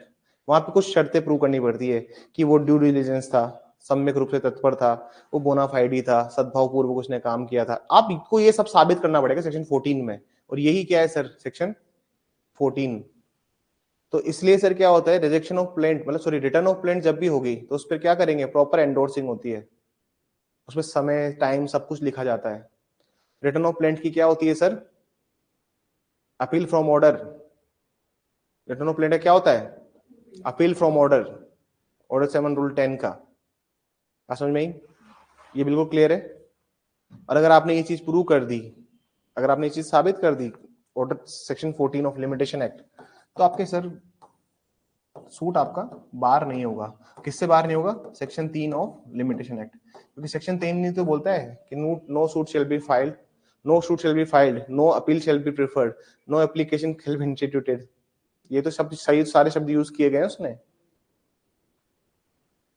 तो तुम सीख जाओगे, ऐसी बात नहीं है। It is not very difficult, you will learn. Appeal का नहीं, नई जगह कोर्ट में, नए कोर्ट में फाइल करने का। अपील में जाएगा तो क्या दिक्कत है, चले जाएगा अपील में। हाँ उसका अलग होगा, लेकिन जो सूट फाइल करने का टाइम होगा ना उसके पास, उसके बाद 6 महीने का होगा। और एक और बात याद रखिए, आपने जो बात उठी है ना कि अपील में, जब भी पार्टी अपील में जाती है तो अपील वाले टाइम को कंसिडर नहीं किया जाता, क्योंकि वो बोनाफाइड अपील है ना। अपील वाले टाइम को भी एक्सक्लूड किया जाता है। मैंने आपको बताया था कल वाली क्लास में, सर दो चीजें होती है, एक होता है एक्सेप्शन, एक होता है एक्सक्लूजन। तो सेक्शन 12 से लेकर 24 तक क्या है, एक्सक्लूजन, अपवर्जन, तो उसमें आ रहा है ना, बात समझ में आई। जो अपील का टाइम पीरियड होता है इसको भी काउंट, ये भी कैलकुलेट नहीं होगा अगर आपने अपील प्रेफर कर दी है तो। ये मिलेगा, ये मिलेगा उस पार्टी को, क्योंकि वो लीव ऑफ कोर्ट लेके जाएगा ना कि अगर मैं इसकी अपील करने जाऊं, तो अगर कोर्ट ने लीव दे दी है उसको, वो प्रॉपर प्रोसेस होता है उसका। और प्रैक्टिकली में ये होता है कि अगर आपको, अगर मान लीजिए कोर्ट ने रिटर्न कर दिया आपके प्लेन, तो प्रॉपर एंडोर्सिंग होती है उसकी, एंडोर्समेंट किया जाता है, हर चीज को, अंतरवस्तु को लिखा जाता है प्लेंट के ऊपर ही, वाद पत्र के ऊपर स्वयं हर चीज लिखी जाती है। उससे क्या होता है, लिमिटेशन पीरियड में हेल्प मिलती है। पर्पस समझ में आया कि कोर्ट क्यों अपने सील साइन लगा के देता है। उसका मतलब ये होता है कि अगर लिमिटेशन पीरियड अगर बार हो गया है, जैसे सोचिए हर्षद चिमनलाल वाले केस में 8 साल बाद कोर्ट ने क्या किया था उसको, 8 साल बाद कोर्ट ने रिटर्न करके उसको ट्रांसफर कर दिया था, लिखा था मैंने जुडिशियल सेक्शन 20 में ये केस। तो उस वाले केस में जब हमने सीखा, उस वाले केस से जब हमने ये महसूस किया कि जब जब एंडोर्सिंग हो सकती है, तो 8 साल बाद भी अगर कोई केस, तो इतना लंबा तो लिमिटेशन पीरियड होता नहीं है, होता है क्या, सिर्फ मूवेबल, सॉरी इमूवेबल प्रॉपर्टी का होता है, स्थावर संपत्ति का मामले में 12 साल है, बाकी तो किसी में है नहीं। ये बात समझ में आई आप लोगों को। तो इसमें सिर्फ डायग्राम डायग्राम ही जो जिससे पूरा समझ रहे हैं, ठीक है ना। इसमें एक लाइन लिख लीजिए, डायग्राम जब हो जाए ना पूरा, तो इसमें एक लाइन लिखिए, in such cases, in such cases, in such cases section 14 clause 1 of Indian limitation would apply. In such cases section 14 clause 1 of Indian limitation would apply. इन मामलों में भारतीय परिसीमा अधिनियम की धारा 14 क्लोज 1, मतलब वो ब्रैकेट में एक कर देना, लागू होगी। Here here the plaintiff has to prove, here the plaintiff has to prove, यहाँ वादी को निम्नलिखित साबित करना होगा, यहाँ वादी को निम्नलिखित साबित करना होगा।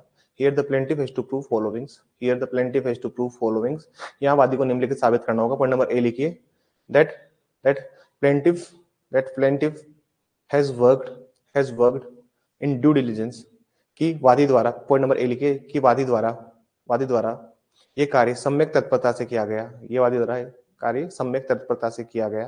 पॉइंट नंबर बी लिखिए, that he has bona fide, कि वादी द्वारा ये कार्य सद्भाव पूर्वक किया गया, कि वादी द्वारा ये कार्य सद्भाव पूर्वक किया गया।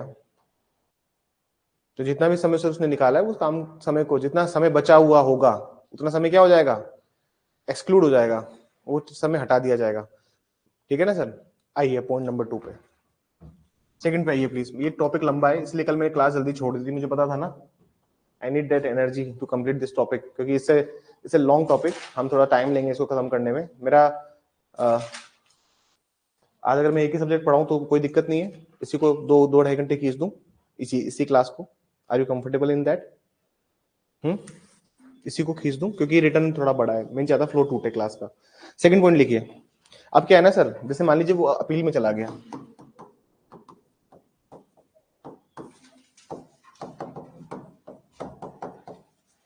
Plaintiff goes in appeal.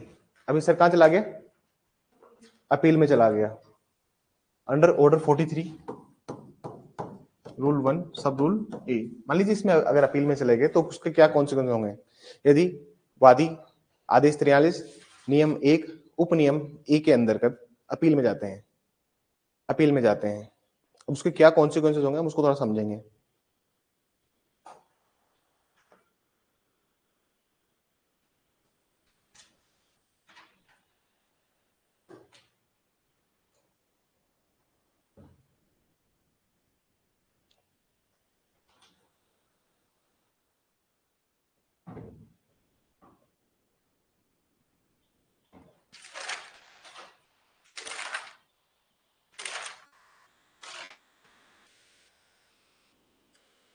चलिए देखिए और समझने की कोशिश कीजिएगा। मान लीजिए यहाँ पे रिटर्न ऑर्डर हो गया है, यहाँ पे क्या हो गया सर? रिटर्न ऑर्डर हो गया, ऑर्डर 7 रूल 10 का। Party has went to the appeal under order 43 rule 1 sub rule ए। मतलब पार्टी अपील में चली गई, समझिएगा बात और सुनने और समझने की कोशिश कीजिएगा। अपीलेट कोर्ट यहाँ पे दो तरह के ऑर्डर पास कर सकता है। जो आपका जो अपीलेट कोर्ट है, यहाँ का जो आपका अपीलीय न्यायालय है, ये दो तरह के ऑर्डर पास कर सकता है। अरे अपीलेट कोर्ट दो ही तरह के तो ऑर्डर पास करेगा, या तो अलाउ करेगा या डिसअलाउ करेगा। सिंपल सी बात है ना, कॉमन सेंस यूज करो। अब दो तरह के ऑर्डर पास कर सकता है, लिखिए इधर लिखिए। Trial court does not have jurisdiction, trial court does not have jurisdiction, trial court does not have jurisdiction. विचारणीय न्यायालय के समक्ष कोई अधिकारिता नहीं है, विचारणीय न्यायालय के समक्ष कोई अधिकारिता नहीं है। Trial court does not have jurisdiction, विचारणीय न्यायालय के समक्ष कोई अधिकारिता नहीं है। इसका मतलब क्या हुआ है सर? कि जो रिटर्न ऑर्डर था इसको अपीलेट कोर्ट ने क्या कर दिया है? अरे कंफर्म कर दिया, तभी तो बोला ना, स्वीकृत कर दिया। इसका मतलब कि विचारणीय न्यायालय के आदेश को स्वीकृत किया गया। लिखिए, विचारणीय न्यायालय के आदेश को स्वीकृत किया गया। The court has conferred the order, the court has confirmed the order of trial court, the court has confirmed the order of trial court. लिखिए, the court has confirmed the order of trial court. ठीक है ना? इसका मतलब यही हुआ ना, अगर कोर्ट बोल रहा है जुडिक्शन नहीं है, तो यही तो बात ट्रायल कोर्ट ने भी बोली है, जुडिक्शन नहीं है हमारे पास। तो what the court did, the court just confirm that they does not have the जुडिक्शन। Court ने भी वही बात बोली। अब दूसरा आदेश क्या होगा वो सुनिएगा।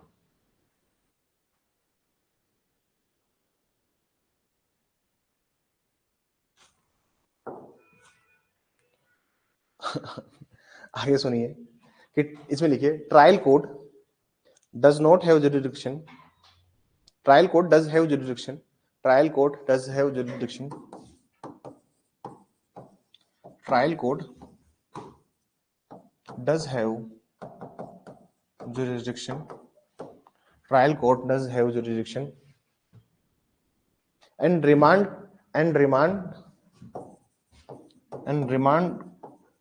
case back to the and remand case back to the and remand case back to the and remand case back to the trial court and remand case back to the trial court। लिखिए, विचारणीय न्यायालय के समक्ष, विचारणे के लिए न्यायालय के समक्ष अधिकारिता है, विचारणीय न्यायालय के समक्ष अधिकारिता है, विचारणीय न्यायालय के समक्ष अधिकारिता है, और मामले को पुनः विचारणीय न्यायालय के समक्ष सुपुर्द कर दिया जाएगा, और मामले को पुनः विचारणीय न्यायालय के समक्ष सुपुर्द कर दिया जाएगा, और विचारणीय न्यायालय को और मामले को विचारणीय न्यायालय के समक्ष सुपुर्द कर दिया जाएगा। मतलब वापस से उस कोर्ट में भेज देंगे कि भैया तुम्हारे पास जुरिडिक्शन है, चलो ट्रायल करो इसको, यही बोलेगा ना। लेकिन यहां से दिक्कत यहां है, इधर आओ वापस, ये जो पॉइंट था ना अपना, trial court does not have jurisdiction. अब इस पे क्या कॉन्सिक्वेंसेस होंगे वो सुन लिखिए। प्रभाव लिखिए, प्रभाव, इसके क्या प्रभाव होंगे? जब कोर्ट ने बोला ना कि इसके पास जुरिडिक्शन नहीं है, उसके क्या प्रभाव होंगे? तो प्लेंटिफ दो काम कर सकता है यहाँ पे, प्लेंटिफ दो काम कर सकता है यहाँ पे। पहला काम तो क्या करेगा सर, पहला काम तो क्या करेगा, जो हम लिख रहे हैं ना, दिस इज सिनॉप्सिस, क्या जो हम लिख रहे हैं ना ये सब क्या है, सिनॉप्सिस फॉर्म में है, अभी तुमको समझ में आ जाएगा। पहला काम क्या कर सकता है, लिखिए इसमें, party party himself go to the proper court, party himself go to the proper court, पक्षकार स्वयं उचित न्यायालय में जाएंगे, पक्षकार स्वयं उचित न्यायालय में जाएंगे, पर पार्टी खुद ही चली जाएगी। और सेकंड पॉइंट क्या है सर, सेकंड पॉइंट में लिखिएगा, अरे सेकंड पॉइंट लिखिए, सेकंड पॉइंट में क्या होगा ना सर, ऑर्डर 7 रूल 10 बी, इसका इस्तेमाल किया जाएगा। ऑर्डर 7 रूल 10 बी का क्या किया जाएगा सर, इस्तेमाल किया जाएगा। इसमें लिखिए, इसमें लिखिए प्लीज, अपील करता अपीलीय न्यायालय के समक्ष आवेदन करेगा, अपील करता अपीलीय न्यायालय के समक्ष अपील करता अपीलीय न्यायालय के समक्ष आवेदन करेगा तथा उचित न्यायालय के समक्ष सुनवाई की तारीख नियत करवाएगा, तथा उचित न्यायालय के समक्ष सुनवाई की तारीख नियत करवाएगा, तथा उचित न्यायालय के समक्ष सुनवाई की तारीख नियत करवाएगा। लिखिए अपिलेंट, इसे लिखिए अपिलेंट apply to the appellate court, appellant apply to the appellate court to fix the hearing, appellant apply to the appellate court to fix the hearing in the proper court, to fix the hearing in the proper court, to fix the hearing in the proper court। मतलब आपने appellate, जहां appeal करने गए थे ना sir, आप उसी court से पूछ लिया कि आप ही बता दो महाराज कहां जाना है, क्या बोला आपने उसको, मतलब ऐसा है 10A और 10B में अंतर समझिए। जब ऑर्डर 7 रूल 10 का आदेश आया तो समझिएगा 10A में तो आपने उसी कोर्ट को बोल दिया कि सर कहां जाना है, उसी कोर्ट को, जिस कोर्ट ने बोला, जिस कोर्ट ने आदेश दिया, जिस कोर्ट ने ऑर्डर रूल 7 रूल 10 पास किया, उसी कोर्ट को आपने क्या बोल दिया, सर आप ही बता दो कहां जाएं। लेकिन पार्टी ने दूसरा रुख अपनाया, वो गई ऑर्डर 43 रूल 1A के अंदर, और वहां पे आदेश क्या दिया कोर्ट ने कि नहीं नहीं नहीं उसके पास में जुरिडिक्शन है, नहीं उसके पास में जुरिडिक्शन नहीं है, कोर्ट ने कंफर्म कर दिया ट्रायल कोर्ट का ऑर्डर, तो आपने वही 10B की एप्लीकेशन लगा दी कि तो अपीलेट कोर्ट साहब आप ही बता दीजिए हम कहां जाएं। ये तो लग रहा है अपीलेट कोर्ट के सामने, और ये लग रहा है ट्रायल कोर्ट के सामने, जिसने ऑर्डर 7 रूल 10 का आदेश पारित किया। समझ में आई कहानी?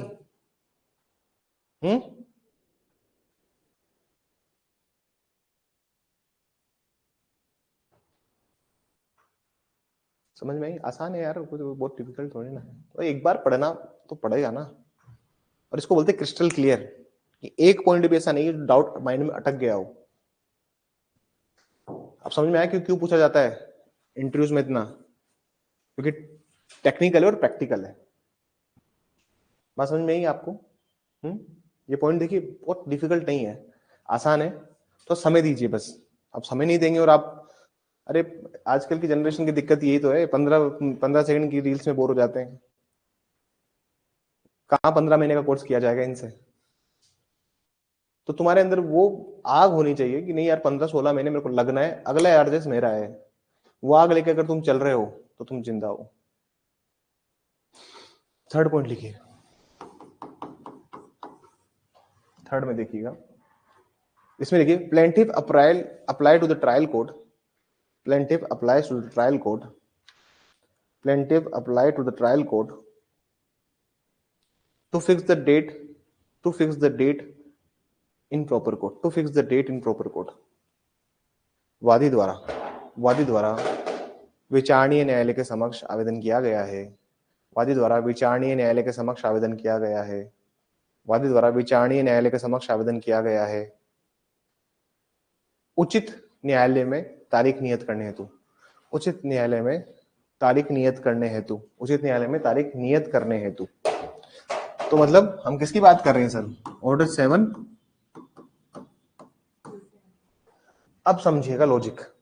अरे सर जब आपने, जिस कोर्ट ने आपको आदेश दिया, मतलब ऐसा था ना सर, जिस कोर्ट ने आपको रिटर्न करने का आदेश दिया उसी के सामने तो आप लगा रहे हो।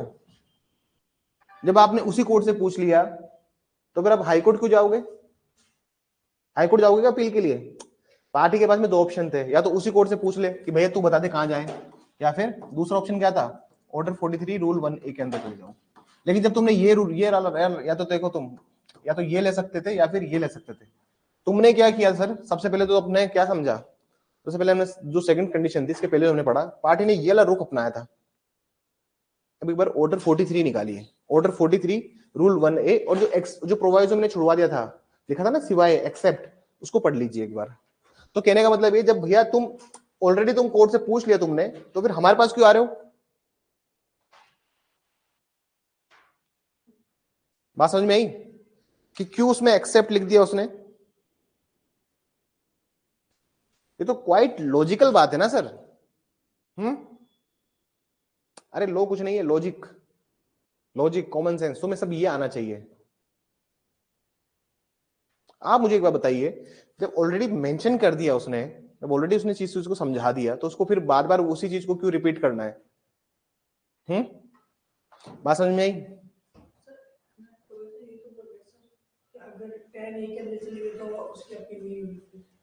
हाँ 10A में चले गए तो फिर 43 में नहीं आओगे। हाँ बस, बात समझ में आई? तो वो एक्सेप्ट भी समझ में आ गया। अब तो पूरा क्लियर है, क्रिस्टल क्लियर हो गया। अब तो कहीं पे भी इफ एंड बट नहीं है। जब आप ऐसी चीजों इस तरह से पढ़ेंगे तो फिर आपको फिर डर नहीं है, फिर पूछ क्या पूछ लेगा और हमसे, और क्यों तू बता, वही तो बात है ना। लेकिन सब्जेक्ट एक बार खत्म होने चाहिए कंप्लीटली, आप अच्छे से पढ़ लीजिए, उसके बाद आपको जो करना है करो, फिर मेरा मेरा प्रेरोगेटिव खत्म हो जाता है। लिखिए इसमें, here the plaintiff proposes that where the suit will be filed. यहां यहां यहां वादी, यहां वादी, यहां वादी विचारणीय न्यायालय के समक्ष ये आवेदन करता है कि वाद कहां संस्थित किया जाए, कि वाद कहां संस्थित किया जाए, वाद कहां संस्थित किया जाए, कि वाद कहां संस्थित किया जाए। और एक और बात लिखिए यहाँ पे, here the plaintiff proposes that where the suit will be filed. और एक और बात लिखिए पैराग्राफ से, that's a very important thing, order 7 rule 10A तभी लागू होता है। अभी कब लागू होता है, सुनिएगा बात को, ये सिर्फ तभी लागू होता है जब डिफेंडेंट अपीयर होता है कोर्ट में, ठीक है ना। यदि प्रतिवादी न्यायालय में उपस्थित हो तभी आदेश 7 नियम 10A लागू होगा।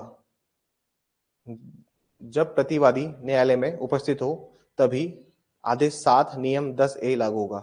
If defendant appeared in the court, if defendant appeared in the court, then only order 7 rule 10A would apply, then only order 7 rule 10A would apply।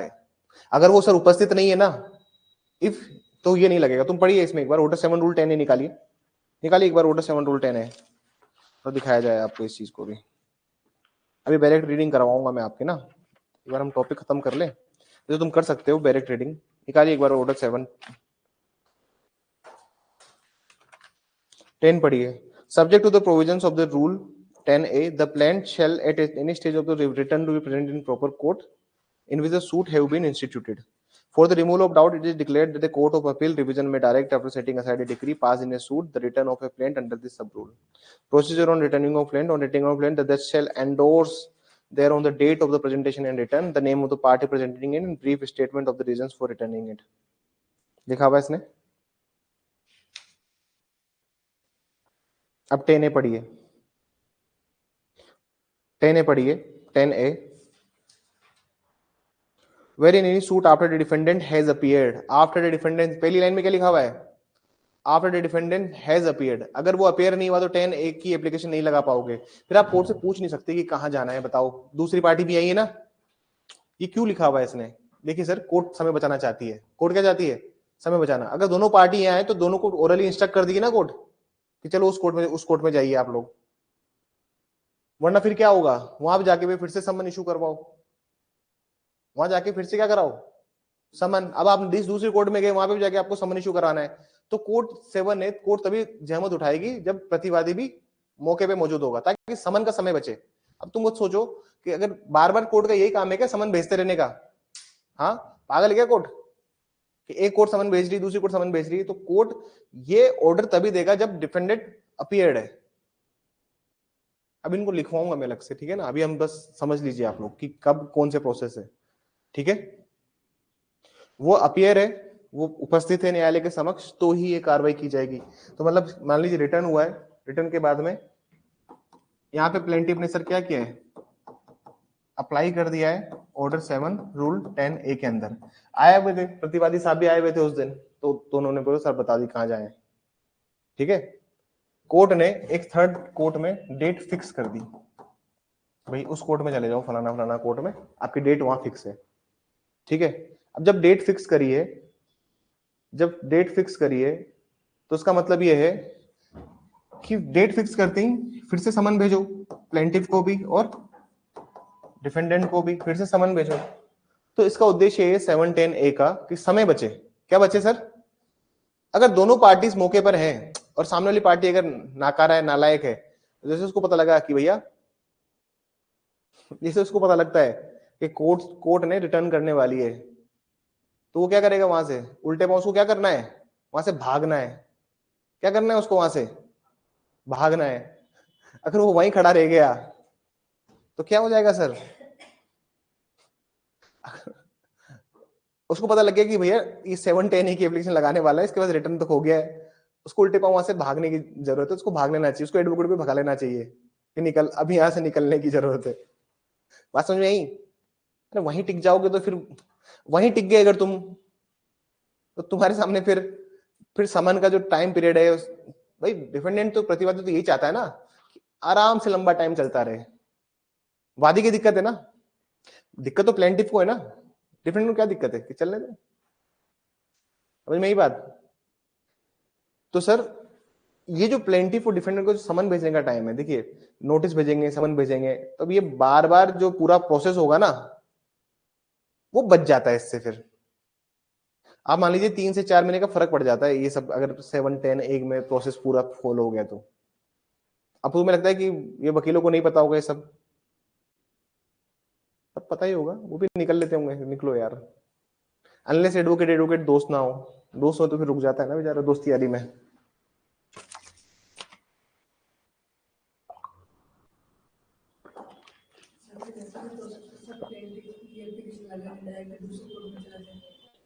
दूसरे कोर्ट में अगर डायरेक्ट सर कह रहे हैं कि 10A की एप्लीकेशन ना लगाओ, सीधा सीधे दूसरे कोर्ट में चले जाओ, तो वो दूसरा कोर्ट फिर समन भेजेगा, समन भेजेगा ना फिर डिफेंडेंट को आपस से, फिर से वही प्रोसेस फॉलो करो। इसे 710A की प्रोसेस करा लो, जा सकता है, वो उसका प्रेरोगेटिव है, उसकी इच्छा है, लेकिन समय लगेगा फिर उसमें। अरे प्लेंटिफ पीड़ित है, डोमिनस लिटस है प्लेंटिफ, लिटिगेशन को डोमिनेटिंग कर रहा है plaintiff. So you cannot be very assured about those provisions and the principles.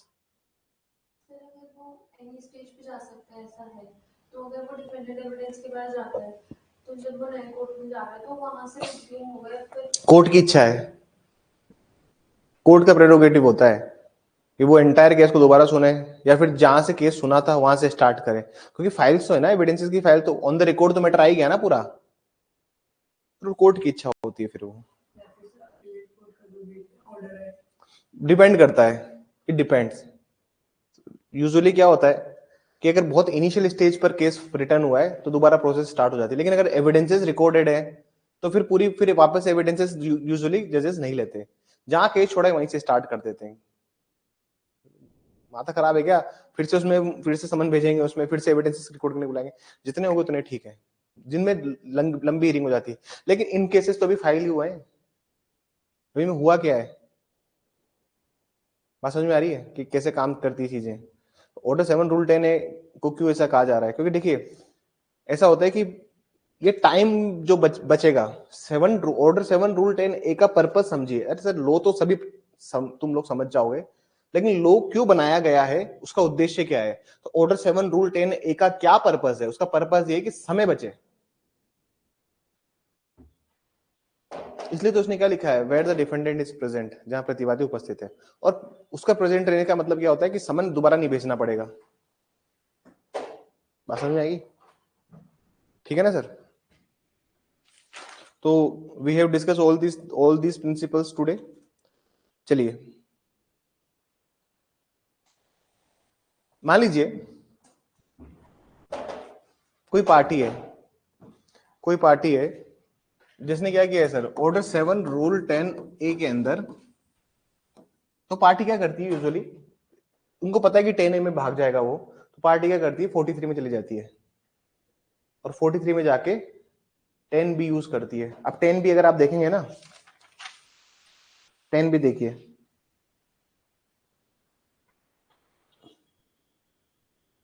अब 10 बी में कहीं पे भी ये रिक्वायरमेंट नहीं है कि वो प्रेजेंट हो कोड के अंदर. लिखा है क्या 10 बी की रिक्वायरमेंट में? मुझे एक बार देखिए, देख के बताइए कि भाई the defendant should be present there. हाँ,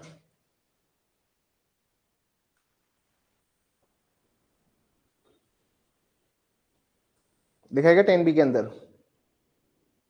क्या उसकी प्रेजेंट चाहिए क्या?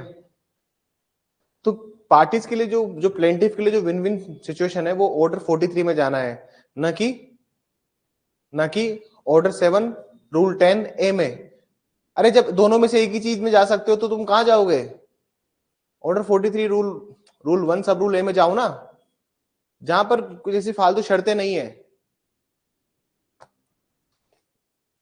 तुम अगर विजिलेंटली सोचो तो, अच्छे एडवोकेट हो तो फिर तुम वही करोगे ना कि तुम रिटर्न ऑफ प्लेंट में ऑर्डर 7 रूल 10 ए में भी जा सकते थे. तुम्हारे पास तो दोनों ऑप्शन थे ना सर, 10 ए में जाने का भी था और तुम्हारे पास 43 में रूल 1 सब रूल ए में जाने का भी था. तुम तो दोनों में जाने का था. अगर तुमने ये चूज कर लिया तो तुम यहां नहीं जा सकते. लेकिन मेरे हिसाब से तुम्हें यहां जाना चाहिए, न कि यहां, क्योंकि यहाँ पे डिफेंडेंट आए ना आए, नहीं आया तो फिर आप फंस गए ना. कोई खर्चा तो आप ही को देना ना सर, सर्विस ऑफ समन का. याद करो ऑर्डर 7 रूल 9 हमने पढ़ा, जहां पे रिक्विजिट फीस देनी कितने दिन में देनी है? 14 days. 7 डेज में देनी है. गलत बोल रहे हो तो कॉन्फिडेंस से बोल रहे हो 14 डेज. पढ़ाई करो भैया, पढ़ाई करो, कुछ नहीं रखा जीवन में. कल ही पढ़ा है, वो सालों पहले नहीं पढ़ाया है. डंडा वंडा नहीं था, वरना अभी तो ऐसे ही जाता मेरे हाथ से.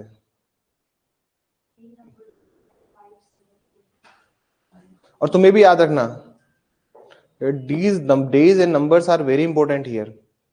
Days and numbers are very important here. तो तुमको ये भी यकीन नहीं हो रहा है, पर सीपीसी में जो क्वेश्चंस बनते हैं मोस्टली इन्हीं के सवाल हैं. पेपर टफ बनाना होता है उनको, तो वो पेपर टफ बैरेट से बनाएंगे. But you have to make assure about one thing कि प्लीज अपनी कंसेप्चुअल क्लैरिटी को स्ट्रांग रखिए. वो तो वही तुम्हें अंततः हेल्प करेगा इन तीनों स्टेजेस को क्लियर करने में. बच्चा क्या करता है, पूरा अपना फोकस ही प्री में लगा के बैठा है. अरे पूरा फोकस 1.5 साल मेंस में होना चाहिए. किस में होना चाहिए? पूरे 1.5 साल फोकस होना चाहिए मेंस में. नोटिफिकेशन आ गया, 3 महीने का टाइम दे दिया एग्जाम के पहले उन्होंने, तब फोकस लगाइए प्री में. एग्जाम ऐसे निकाली जाती है. और इंटरव्यू के लिए नोट्स अपने जो लिखवाए हैं ये बहुत सफिशिएंट नोट्स हैं. उस टाइम डायरेक्ट नोट्स पढ़ के चले जाना. तो मतलब मेरा मानना है ये कि आप 43 में जाएंगे तो ज्यादा सफल होंगे, क्योंकि यहाँ पे फिर आप ऑर्डर 7 रूल 10 बी में की एप्लीकेशन लगा भी सकते हैं, जिससे आपकी विन विन सिचुएशन है पार्टीज की. मतलब पार्टीज को कोई ज्यादा टेंशन लेने की जरूरत नहीं है. ये बात समझ में आ गई? ठीक है. अब बैरेक्ट पे कमांड बनाएंगे. बैरेक्ट पूरा नोट करना है. क्या करना है सर? बैरेक्ट पूरा नोट करना है. ठीक है ना? बैरेक्ट पूरा नोट करना है. चलिए अब आ जाइए बैरेक्ट पे. अब मैं बैरेक्ट पढ़ाऊंगा आपको.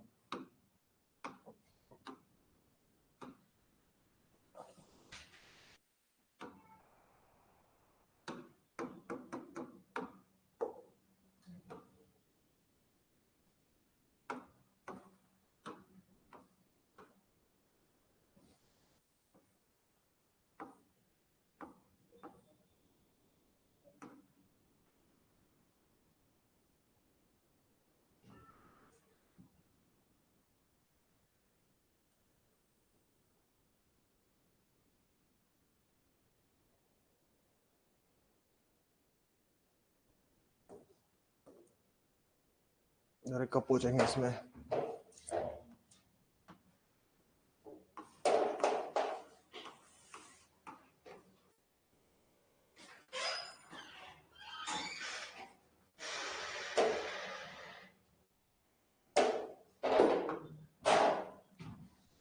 प्लीज बैरेट निकाल लीजिए एक बार।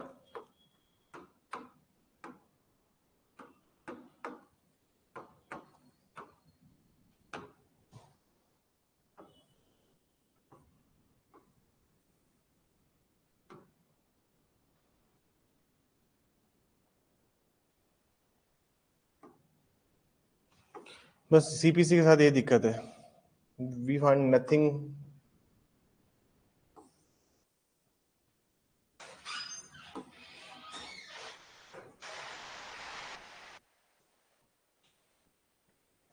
This is the problem with CPC. CPC में ऐसा कुछ मिलता नहीं है आपको इंटरनेट पे कि आप डायरेक्ट दिखा दो।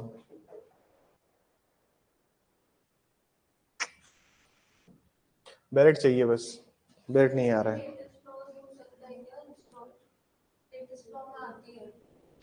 एप्लीकेशन इंस्टॉल करने की बात कर रहे हैं आप? मैं टीम को बोल दूंगा, मैं इंस्टॉल कर देगी। चलिए, मैं डायरेक्ट नहीं ओपन हो रहा है तो क्या करूं मैं?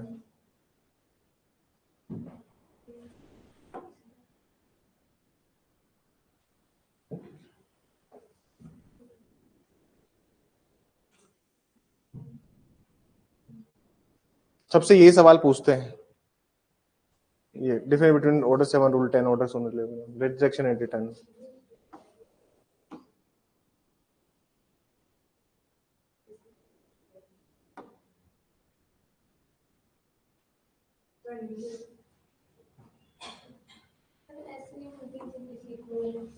कैसे मिलती है?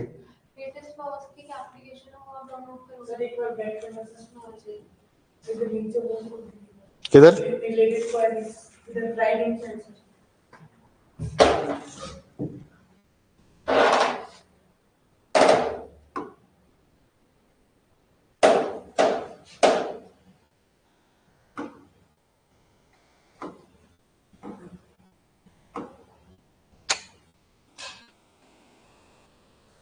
छोड़िए, डायरेक्ट इधर ही निकलेगी यार। एक बार अमित,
सॉरी सॉरी, म्यूट कर दिया था मैंने। देखिए, अगर आप ऑर्डर 7 रूल 10 को पढ़ेंगे तो ये कहीं पे भी एक बात नहीं लिख रहा है कि जुरिडिक्शन नहीं होगा तो रिटर्न करेंगे, क्योंकि मैं तो पूरा केस पे चल रहा हूँ। कहीं लिखा है कि इसने कहीं डायरेक्ट में? तो फिर मैंने कहां से ये प्रिंसिपल बना लिए? क्या मैं खुद के सिद्धांत बनाने लगा हूं? पर कहाँ लिखा है ये बात? तुमने किसी ने सवाल नहीं पूछा सर ये सवाल कहाँ लिखा है कि रिटर्न कैसे जुडिशन की बात पे हो रहा है?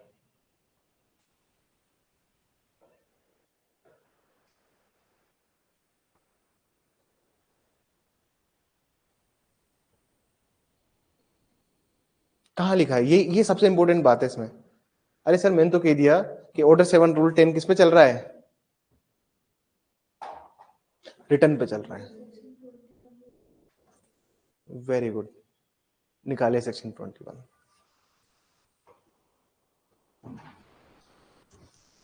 ये जो एक्सप्लेनेशन है ये सेक्शन 21 सीपीसी से लिंक करता है। निकालिए। इन कोर्ट ऑफ अपील और रिवीजन में direct after setting aside the decree passed in a suit the return of the plaintiff under this sub rule.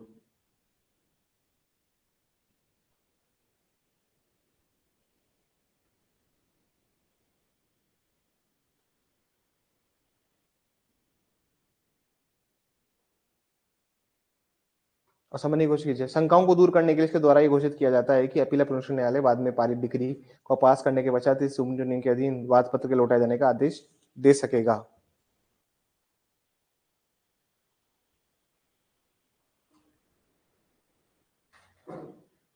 इसका मतलब क्या है? एक्सप्लेनेशन क्या है? ये एक्सप्लेनेशन बोल रहा है कि सर कोर्ट ऑफ अपील और रिवीजन भी क्या कर सकते हैं?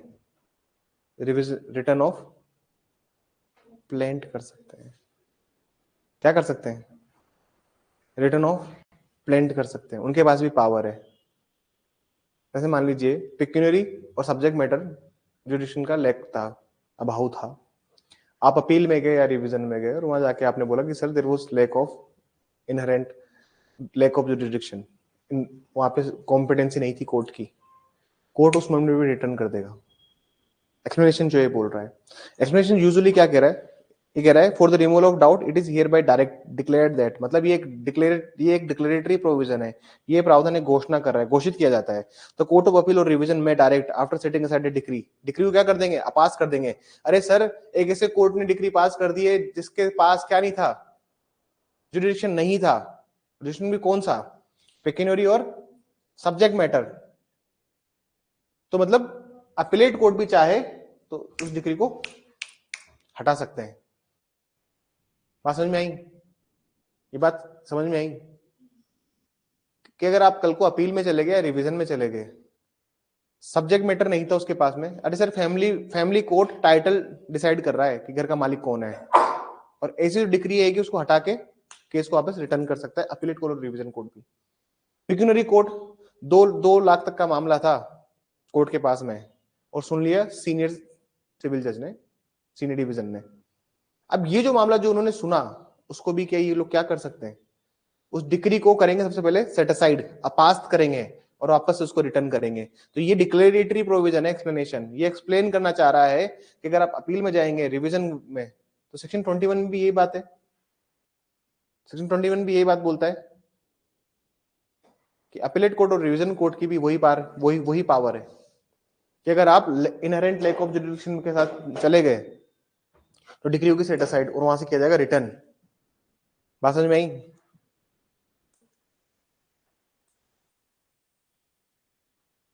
जो चीज यहाँ पे है कि सर जुरिडिक्शन नहीं है, ये कहाँ लिखा हुआ है? कि भाई पूरा खेल ऑर्डर 7 रूल 10 में जुरिडिक्शन का है। ये कहाँ लिखा हुआ है?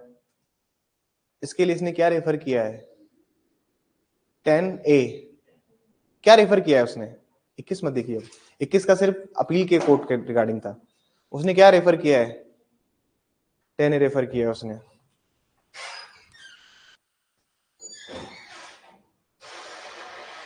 क्या रेफर किया उन्होंने? 10A रेफर किया उन्होंने, and they have referred 10A in that regard. In that regard उन्होंने 10A को रेफर किया। अब 10A में देखिए आप, where in any suit after a defendant has appeared the court is opinion the plaintiff should be returned, it shall before doing so intimate decision to the plaintiff, where an intimation given to the plaintiff makes an application to the court specifying that he present proper court, praying that the appearance of the parties to the said court, requesting the notice of the said court, और third close पढ़िए इसका एक बार. When an application made by the plaintiff, the court before returning the plaint, not returning the order for return of plaint, was made by the ground of that it has no jurisdiction to try it. Third close में देखिए एक बार, आप दिख रहा है आपको, that he has no jurisdiction to try it. So यहां से इस चीज को समझिए.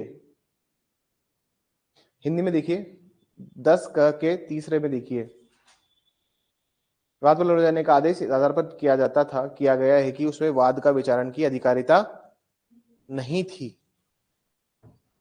तो ऑर्डर 7 रूल 10 का रिटर्न किया जाएगा on the basis of lack of jurisdiction. ये कहां लिखा हुआ है?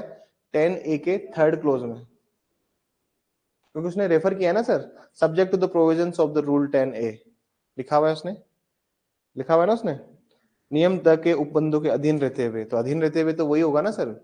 तो वो चीज कहां से सर, उसको जो इसको जो पावर मिल रही है ऑर्डर 7 रूल 10A में, जो कोर्ट रिटर्न कर रहा है, ये कहां से कर रहा है? ये एक डिक्लेरेटरी पावर जो मिल रही है, इसको कहां से मिल रही है? ये 10A के वहां पे बताया गया है कि भैया कि अगर जुरिडिक्शन नहीं है तो क्या होगा? रिटर्न किया जाएगा. क्योंकि आप अगर आप ऑर्डर 7 रूल 10 पढ़ेंगे तो वहां तो कहीं नहीं लिखा हुआ, लेकिन subject to the provisions of section rule 10A बता दिया ना उसने, 10A के अधीन रहते हुए बता दिया ना, 10 के अधीन रहते हुए. तो मतलब इट्स एन एम्पावरिंग प्रोविजन, वो सशक्त बना रहा है उसे 10A. वरना ऑर्डर 7 रूल 10 में हमने लिख दिया आपको, मैंने आपको बता दिया कि कोर्ट क्या करेगा, आपकी प्लेंट को रिटर्न कर देगा. लेकिन रिटर्न करेगा कैसे, और क्या ग्राउंड है? ये तो 710 में तो ग्राउंड ही नहीं है. तो ऐसा होता है कि बैरेट उठा के लो जाओ, देखो बैरेट उठाओ, कहाँ दिया हुआ है, हमें तो पता ही नहीं है जुरिडिक्शन कहाँ है. बच्चे का फिर वहां दिमाग घूम जाता है, क्योंकि सब्जेक्ट टू द 10A है ना, तो सब्जेक्ट टू 10A में आपको 10A में देखना पड़ेगा, यहाँ पे लिखा हुआ है स्पेसिफिकली. बात समझ में आई? और इसका जो एक्सप्लेनेशन है, ये एक्सप्लेनेशन एम्पावर कर रहा है, ये एम्पावर कर रहा है रिविजन कोर्ट और अपीलेट कोर्ट को भी, कि वो भी चाहे तो क्या कर सकते हैं सर, डिक्री को सेट असाइड करके रिटर्न कर सकते हैं. अगर जजमेंट फैमिली कोर्ट ने दे दिया, मान लीजिए फैमिली कोर्ट ने प्रॉपर्टी का डिस्प्यूट टाइटल डिसाइड करेगा, टाइटल डिसाइड कर सकता है फैमिली कोर्ट? नहीं डिसाइड कर सकता. क्या सिविल जज साहब डाइवोर्स ग्रांट कर सकते हैं क्या? नहीं कर सकते. तो अब ये जो डिक्री की आपने कोर्ट में ऑब्जेक्शन रेज किया था, लेकिन कोर्ट ने नहीं सुनी, अब आप गए अपील करने या फिर रिवीजन में चले गए. तो जैसे ही वहां गए, रिवीजन कब होता है? जब लीगलिटी ऑफ क्वेश्चन होता है, जब कोई लॉ का क्वेश्चन है जो अटका हुआ है. अब आप जब वहां अपील करने गए, तो अपीलेट कोर्ट ने देखा कि यार ये क्या किया, तो अपीलेट कोर्ट सबसे पहले क्या करेगी? तो डिक्री दे दी. फैमिली कोर्ट ने टाइटल डिसाइड कर दिया या फिर सिविल जज ने फैमिली कोर्ट का मैटर डिसाइड कर दिया, तो सबसे पहले क्या क्या किया जाएगा? वो जो डिक्री पास करी उसको क्या करेंगे? सेट असाइड करेंगे, पास करेंगे. तो एक्सप्लेनेशन क्या बोल रहा है कि अगर आप रीजनल कोर्ट में जाओगे या फिर अपीलेट कोर्ट में जाओगे, you have the same power to do it. Section objection raise किया था, देखिए वो जो ऑब्जेक्शन था, जहां पे वो था कि आपने ऑब्जेक्शन रेज किया था, आपने अगर ट्रायल कोर्ट में as soon as possible objection raise किया था, जितने शीघ्र आपने आपत्ति दर्ज करवाई थी ट्रायल कोर्ट में उन मामलों में. जैसे टेरिटोरियल के मामले की बात कर रहा हूं मैं. अब टेरिटोरियल मामले में अगर आपने ऑब्जेक्शन रेज किया था, तो आप अपीलेट कोर्ट में जाके बता सकते हो कि इंटरेस्ट ऑफ जस्टिस अफेक्ट हुआ है. ये लिंक्ड है, सेम सी बात करते हैं दोनों, लेकिन एक जो है वो रिटर्न की बात कर रहा है. रिटर्न मतलब जुरिडिक्शन के रिगार्डिंग है. किसकी रिगार्डिंग है? जुरिडिक्शन के रिगार्डिंग है, जो कि रिटर्न किया जाना चाहिए था, जो नहीं किया है कोर्ट ने, एक उसकी बात करता है. These provisions are interconnected. Jurisdiction के अंदर तीनों तो आते हैं, जुरिडिक्शन पे लगती, जुरिडिक्शन जो ज्यादा वाइड है, जुरिडिक्शन ज्यादा वाइड है ना. अगर कोर्ट को लगता है कि रिटर्न किया जाना चाहिए था और इससे इंटरेस्ट ऑफ जस्टिस इफेक्ट हुआ है, तो सेक्शन 21 में हमने जो इंटरेस्ट ऑफ जस्टिस शब्द यूज किया कि न्याय के हितों के लिए आवश्यकता, तो कोर्ट उसको चीज को देख रखेगा.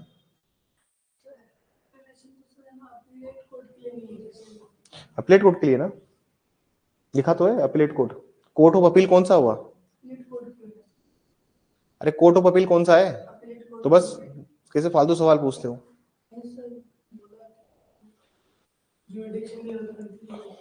कंफ्यूज मत हो, कंफ्यूजन से क्या होगा? अरे 21 भी तो अपीलेट कोर्ट में जा रहा है. 21 कौन, फिर कंफ्यूजन कहाँ हो गया? कंफ्यूज मत हो, वो आप अपने कंसेप्ट को पकड़ कर चलिए, you have to hold your concept. चलिए आगे चले। तो क्लोज वन मुझे लगता है समझ में आ गया होगा। क्लोज टू देखिए, क्लोज टू देखिए, क्लोज टू क्या है? Procedure on returning of plaint, procedure on returning of plaint, इसके ऊपर बात करता है कि क्या प्रोसीजर है प्लेंट को रिटर्न करने का, इसके ऊपर बात करता है। ये इंपॉर्टेंट है सर, ठीक है ना। Procedure on returning of plaint पूछ लेते हैं कि भाई क्या प्रोसीजर है, ये मेंस के लिए इंपॉर्टेंट है। What is the procedure of returning of, question लिखिए, what is the procedure of returning of plaint, what is the procedure on returning of plaint. वाद पत्र के लौटाए जाने की क्या प्रक्रिया है, वाद पत्र के लौटाए जाने की क्या प्रक्रिया है, वाद पत्र के लौटाए जाने की क्या प्रक्रिया है, ठीक है। और इसमें जो लिखा हुआ है ना बैरेक्ट के अंदर, ये तो बहुत आसान भाषा में लिखा हुआ है, यही परफेक्ट है, ठीक है ना। क्लोज टू लिख लेना है, मतलब जो है ना रूल 2 लिख लेना है इसमें, सब रूल 2 लिख लेना है इसमें, ठीक है ना। ऑर्डर 10, सॉरी ऑर्डर 7 रूल 10 सब रूल 2 लिखा हुआ है ना बैरेक्ट के अंदर, वाद पत्र के लौटाए जाने की प्रक्रिया। इसी को प्लीज नोट कर लीजिएगा बैरेक्ट को, you to note it down the bare act, लिखा हुआ है इसमें। On returning of plaint a judge shall endorse thereon the date of his presentation and return, the name of the party presenting it and a brief statement of the reasons for returning it। न्यायाधीश वाद पत्र के लौटाए जाने पर उसके उपस्थित किए जाने की और लौटाए जाने की तारीख, उपस्थित करने वाले। अब देखो यहाँ पे हर चीज लिखी गई है, ठीक है ना। जो भी मैंने बात बताई थी वो सारी चीज लिखी है ना इसमें, कि क्या क्या लिखेंगे। डेट ऑफ प्रेजेंटेशन, भाई किस दिन प्रस्तुत किया गया था, ये डेट ऑफ प्रेजेंटेशन क्यों जरूरी है, लिमिटेशन के पर्पज से जरूरी है। बात समझ में आई कि why date of presentation is required, भाई जिस दिन वाद पत्र प्रस्तुत किया गया था उस दिन की तारीख क्यों क्यों क्यों जरूरी है सर, क्योंकि लिमिटेशन एक्ट उसी से तो काउंट करेगा कोर्ट। भाई आप सही टाइम पे कोर्ट में आपको 3 साल के टाइम पीरियड में पहुंच गए थे कोर्ट के अंदर। आगे देखिए, the name of the party presenting it and brief statement of the reasons for returning it. भाई न्यायालय क्या करेगा, बात जो लौटाए जाने का जो कारण है ना उसका संक्षिप्त कथन भी देगा कि क्यों लौटाए जा रहे हैं, ठीक है। तो बैरेट से बेहतरीन कुछ नहीं है इसमें, उससे बेहतरीन तो मैं क्या ही लिखवाऊंगा आपको, ठीक है। Is it clear, is it all right. आगे देखिए 10A, 10A में देखिए प्लीज, 10A को ऐड किया गया कब, 1976 अमेंडमेंट एक्ट से। 10A को ऐड किया गया 1976 अमेंडमेंट एक्ट से। अब इसको समझिएगा और समझने की कोशिश कीजिएगा 10A क्या है। 10A हमने ऑलरेडी पढ़ लिया है, मतलब समझ तो लिया है कि 10A का प्रैक्टिकलिटी क्या है। 10A की 10A की प्रैक्टिकलिटी ये है सर कि जैसे ही 10A का ऑर्डर 7 रूल 10 में ऑर्डर हो गया, आप 10A में क्या करते हो, कोर्ट से पूछते हो कि साहब आप डेट फिक्स कर दो, पर्पस तो वही है। अब देखिए इसमें क्या लिखा हुआ है, पहला where in any suit after the defendant has appeared, लिखा हुआ है जहां किसी वाद में प्रतिवादी के उपसंजात होने के पश्चात the court is of opinion that the plaint should be return, न्यायालय की यह राय है कि वाद पत्र को लौटाया जाना चाहिए, वहां वह ऐसा करने से पूर्व वादी को अपने विनिश्चय की सूचना देगा। Before doing so, before doing so, before doing so intimate decision to the plaintiff. अभी कितनी बेसिक से बात लिखी हुई है कि अगर वो जहां पे भी कोर्ट ने डिसाइड कर लिया कि भाई वो उसको क्या करेगा, रिटर्न करेगा, और अगर डिफेंडेंट वहां पे अवेलेबल है तो उसके बाद अब आगे देखिए क्या लिखा है सेकंड पॉइंट में, where an intimation is given to the plaintiff under sub rule 1 the plaintiff may make an application to the court. जहां पे भी कोर्ट ने इंटीमेशन दे दिया है, मतलब कोर्ट ने बोल दिया कि सर अब हम इसको क्या करेंगे, रिटर्न करेंगे, तो वो एप्लीकेशन ड्रॉ करेगा कोर्ट के सामने।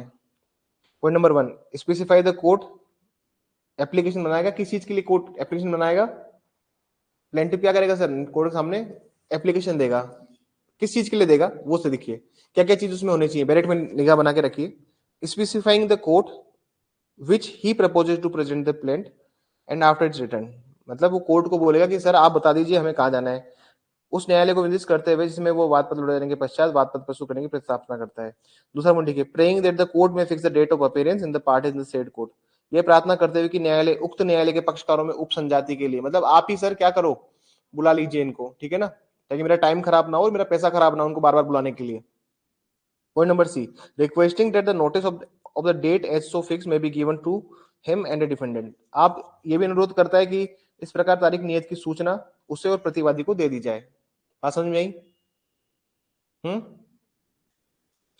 थर्ड पॉइंट लिखिए, देखिए, when an application is made by the plaintiff under sub rule 1 the court shall before returning the plaint, जहां वादी द्वारा उपनियम 2 के अधीन आवेदन किया जाता है वहां न्यायालय वाद पत्र लौटे जाने के पूर्व इस बात के होते हुए भी उस वाद पत्र लौटे जाने का आदेश इस आधार पर किया गया था उस वाद का विचारण की अधिकारिता नहीं थी। And noting that the order for return was made on the ground that he has no jurisdiction to try it, उसके पास क्यों गया था? क्योंकि उसके पास में अधिकारिता नहीं थी। यहाँ पे क्या मतलब इसका? नोट विद स्टैंडिंग का, किसी बात का अधीन रहते हुए भी का कोई मतलब बताएगा मुझे इसका?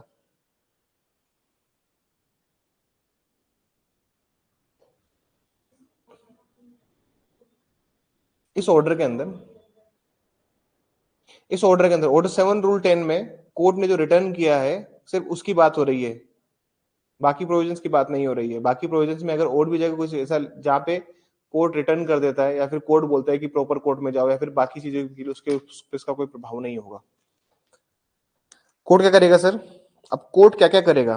Fix the date for appearance. Sir जो सेकंड क्लोज है, सेकंड क्लोज में जो 3 पॉइंट्स हैं, ये तो है कि प्लेंटिफ किस चीज के लिए आवेदन करेगा और कोर्ट क्या क्या रिटर्न में देगा, कोर्ट क्या क्या आपको ऑर्डर में लिख के देगा, वो कहां लिखा हुआ है? क्लोज 3 के अंदर। पहला तो क्या लिखा हुआ है? Fix the date for appearance of the party, मतलब न्यायालय इसमें वाद और प्रस्तावना पक्ष और उपसंहरण तारीख नियत करेगा, मतलब फिक्स डेट क्या कर दी कोर्ट ने? फिक्स कर दी। सेकंड क्लोज देखिए, give to the plaintiff and the defendant notice of such date for appearance, और उपसंहति किसी तारीख सूचना वादी और प्रतिवादी को देगा। अभी कोर्ट के ऊपर है, मतलब जो अगर आप देख रहे हैं 10A का जो सब रूल 3 है, ये कोर्ट क्या क्या करेगा उसके बारे में बात कर रहा है। बात समझ में आई? चौथा देखिए, where the notice of the date for appearance given under sub rule, जहां पे भी कहीं नोटिस ऑफ डेट दी है पार्टी को, भाई किस दिन आपको आना है, जब नोटिस ऑफ डेट कोर्ट ने दी है उसकी बात सुनिए। It is necessary for the court in which the plaintiff is presented after its return to serve the defendant as summon for appearance in the suit unless that court is for reasons recorded so directed, मतलब जहां पे भी sir उपस्थित होने के लिए भेजा जाएगा, ये आवश्यक नहीं है कि उसके लिए आप समन भेजा जाए वापस से, आप उसको वापस से समन सर्व करो, क्योंकि ऑलरेडी जब आपने डेट फिक्स कर दी है तो समन क्यों सर्व करना है फिर? क्योंकि फिर तो सर ऑर्डर 7 रूल 10 का बेसिक पर्पज ही खत्म हो जाएगा, टाइम ही तो बचाना है।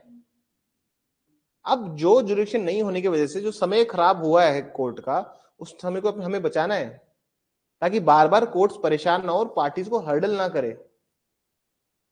समझ में आई बात? दूसरा देखिए, the set notice shall be deem to be a summon, और जो नोटिस दिया जाएगा उसी को क्या मान लिया जाएगा? समन। बी पॉइंट पढ़िए, उक्त सूचना उस न्यायालय में वाद पत्र लौटाए जाने के इस प्रकार नियत तारीख वाद पत्र का प्रतिवादी के लिए समन समझी जाएगी।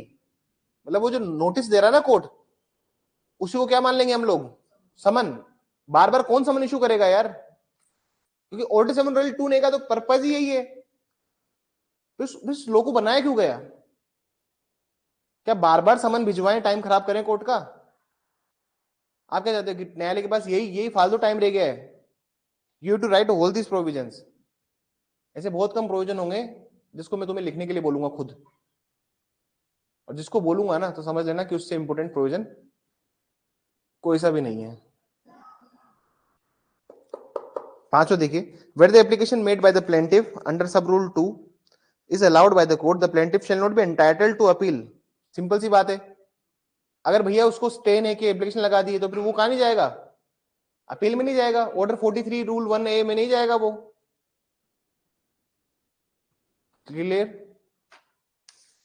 सर? क्लियर हुआ ना पूरा मामला? आप 10B में आ जाए। सर इसका 5 और इसका प्रोविजन 43 की तो बात नहीं है।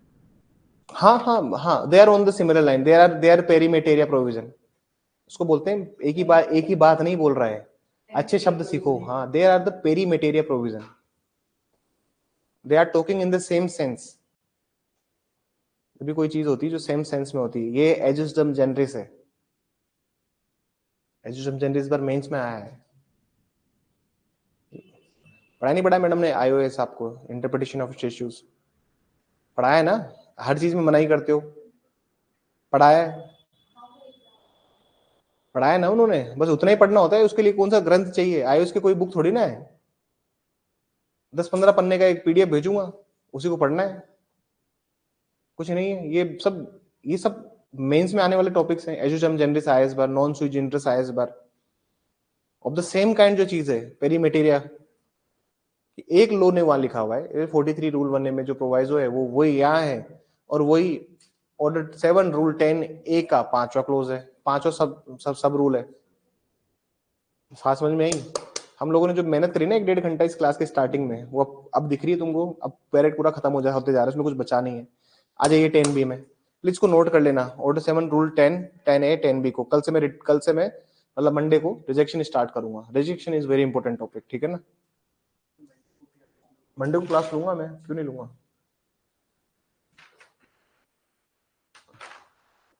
क्लासेस तो रोज चलेगी, तुम बस ये याद रखो, the classes will go regularly. 10b में आइए, where an appeal against an order for the return of plaint the court hearing the appeal confirm such order. या तो सर वो क्या कर सकता है, कंफर्म कर सकता है ना सर। और ये प्रोविजन कब लगेगा, जब नीचे वाला ऑर्डर कर दिया है क्या? अरे यार, अरे भैया ये तो समझाना है यार।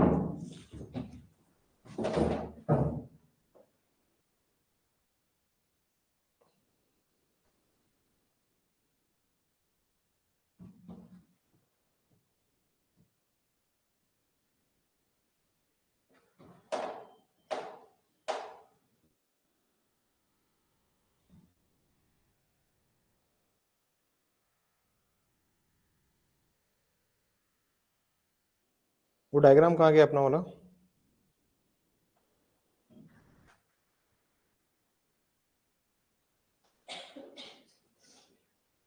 ये रहा, ये था ना, आ जाइए इसमें। सब हो चुका है, ठीक है ना? अब समझने की कोशिश कीजिएगा, प्लीज सर समझिएगा एक बार।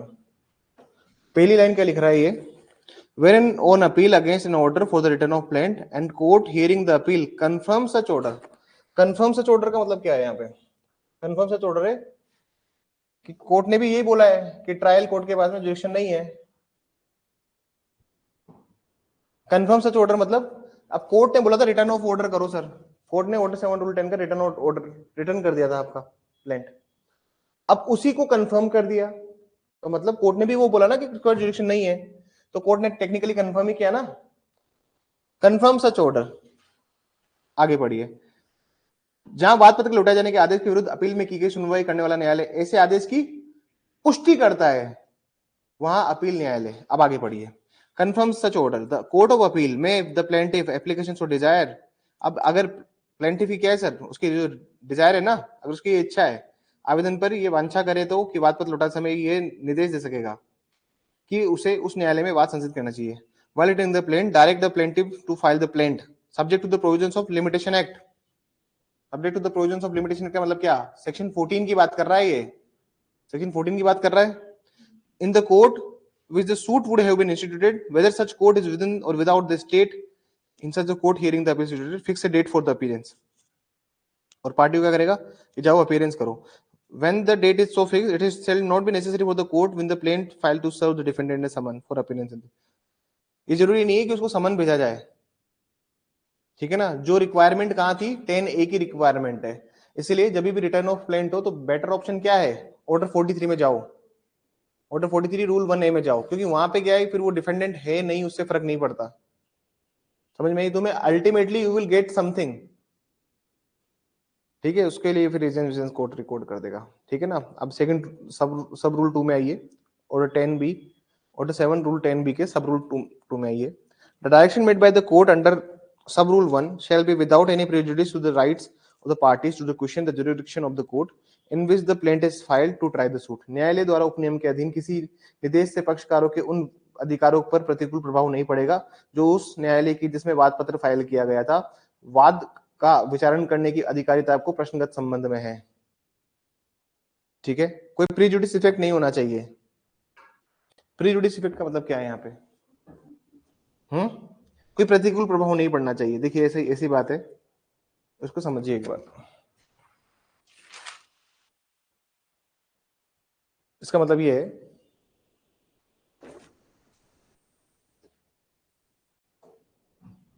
जैसे मान लीजिए, इसका मतलब ये है, जैसे मान लीजिए प्लेन ट्रेस की थी, केस स्टार्ट होता रिटन स्टेटमेंट से, यहां पर ऑब्जेक्शन लगाया सर,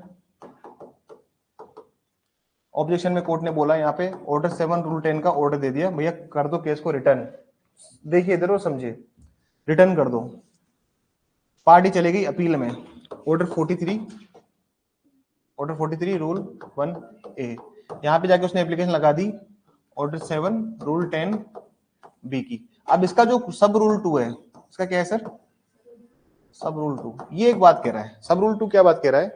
सब रूल 2 ये कह रहा है कि अगर अपीलेट कोर्ट ने डिसाइड कर दिया, अपीलेट कोर्ट ने मान लीजिए ये बोल दिया कि चलो ठीक है, जिस कोर्ट ने तुम्हें भेजा, मतलब ये कोर्ट बोल रहा है, मान लीजिए ये कोर्ट है अलवर सिविल जज 3, अलवर सिविल जज 3 ने बोला कि इसके पास में क्या नहीं है, ठीक है, लेकिन सेशन कोर्ट बोल रहा है कि चलो ठीक है, उसने ऐसे बोला ना जुडिक्शन नहीं है, हम मानते कि उसको आदेश ठीक है, उसने बिल्कुल ठीक आदेश दिया है, उसके बाद जुडिक्शन नहीं है, लेकिन तुम ऐसा करो उसी कोर्ट में जाओ और उसी कोर्ट में मैटर लगाओ, उसी कोर्ट में लगाओ। ये तो पावर है ना किसी भी कोर्ट में डायरेक्ट करने की, अपीलेट कोर्ट, अरे अपीलेट कोर्ट की तो पावर ही है, अपीलेट कोर्ट तो किसी भी कोर्ट में बोल सकता है। अपीलेट कोर्ट वापस वो ये बोल दे कि जाओ उसी कोर्ट में चले जाओ तुम, तो फिर से वही जज साहब सुन रहे थे ना, जाओ जाओ मैं बोल रहा हूं वही वापस सुन लेंगे। अभी वापस से मान लीजिए इसी कोर्ट में लगा दिया मामला अपीलेट कोर्ट ने, अब क्या फिर से डिफेंडेंट प्रीलिमिनरी ऑब्जेक्शन उठाएगा? नहीं उठाएगा। वो नहीं इसलिए उठाएगा क्योंकि सब रूल 2 बोलता है इसमें। पढ़ लीजिए समझ में आ जाएगा।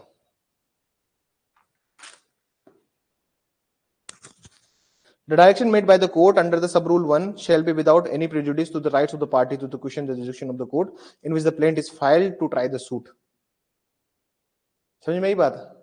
अब क्योंकि देखिए सर यहाँ पे एक लाइन लिखी हुई है, यहाँ पे एक लाइन क्या लिखी हुई है, यहाँ पे लिखा हुआ है कि कोर्ट फिक्स करेगा पार्टीज इन द कोर्ट। अभी कोर्ट किसी भी कोर्ट में फिक्स कर सकता है ना, अपीलेट कोर्ट तो किसी भी lower trial court may fix कर सकता है, क्या पता उसी कोर्ट में भेज दे। अच्छा आपका मामला वहां चल रहा था, कितने साल हो गए थे? 3 साल। क्या स्टेज पे थी? एडवांस स्टेज पे आ गई थी। चलो ठीक है, हमने आपकी बात मान ली, आपके पास नहीं था, लेकिन उसी कोर्ट के पास में मामला कंटिन्यू चलने दिया जाए, तो फिर दूसरी पार्टी वापस उठ के नहीं बोलेगा सिर्फ ऑब्जेक्शन, उसके खिलाफ फिर नहीं जाओगे आप। बात समझ में आई? तो यहाँ पे संपन्न होता है अपना order 7 rule 10A/B, order 43 rule 1 sub rule A। मुझे नहीं लगता कि अब रिटर्न ऑफ प्लेंट में कोई डाउट बचा है इतू सा भी। समझ में आया पूरा आज का टॉपिक? अच्छे से जाके घर जाके नोट कर लेना बैरेक्ट में, मतलब जाके नोट कर लीजिएगा order 7 rule 10, 10A and 10B। और कुछ समझ में नहीं आया तो मुझे पूछिए आप, ठीक है ना सर? अगर कुछ समझ में नहीं आता है you can directly ask me.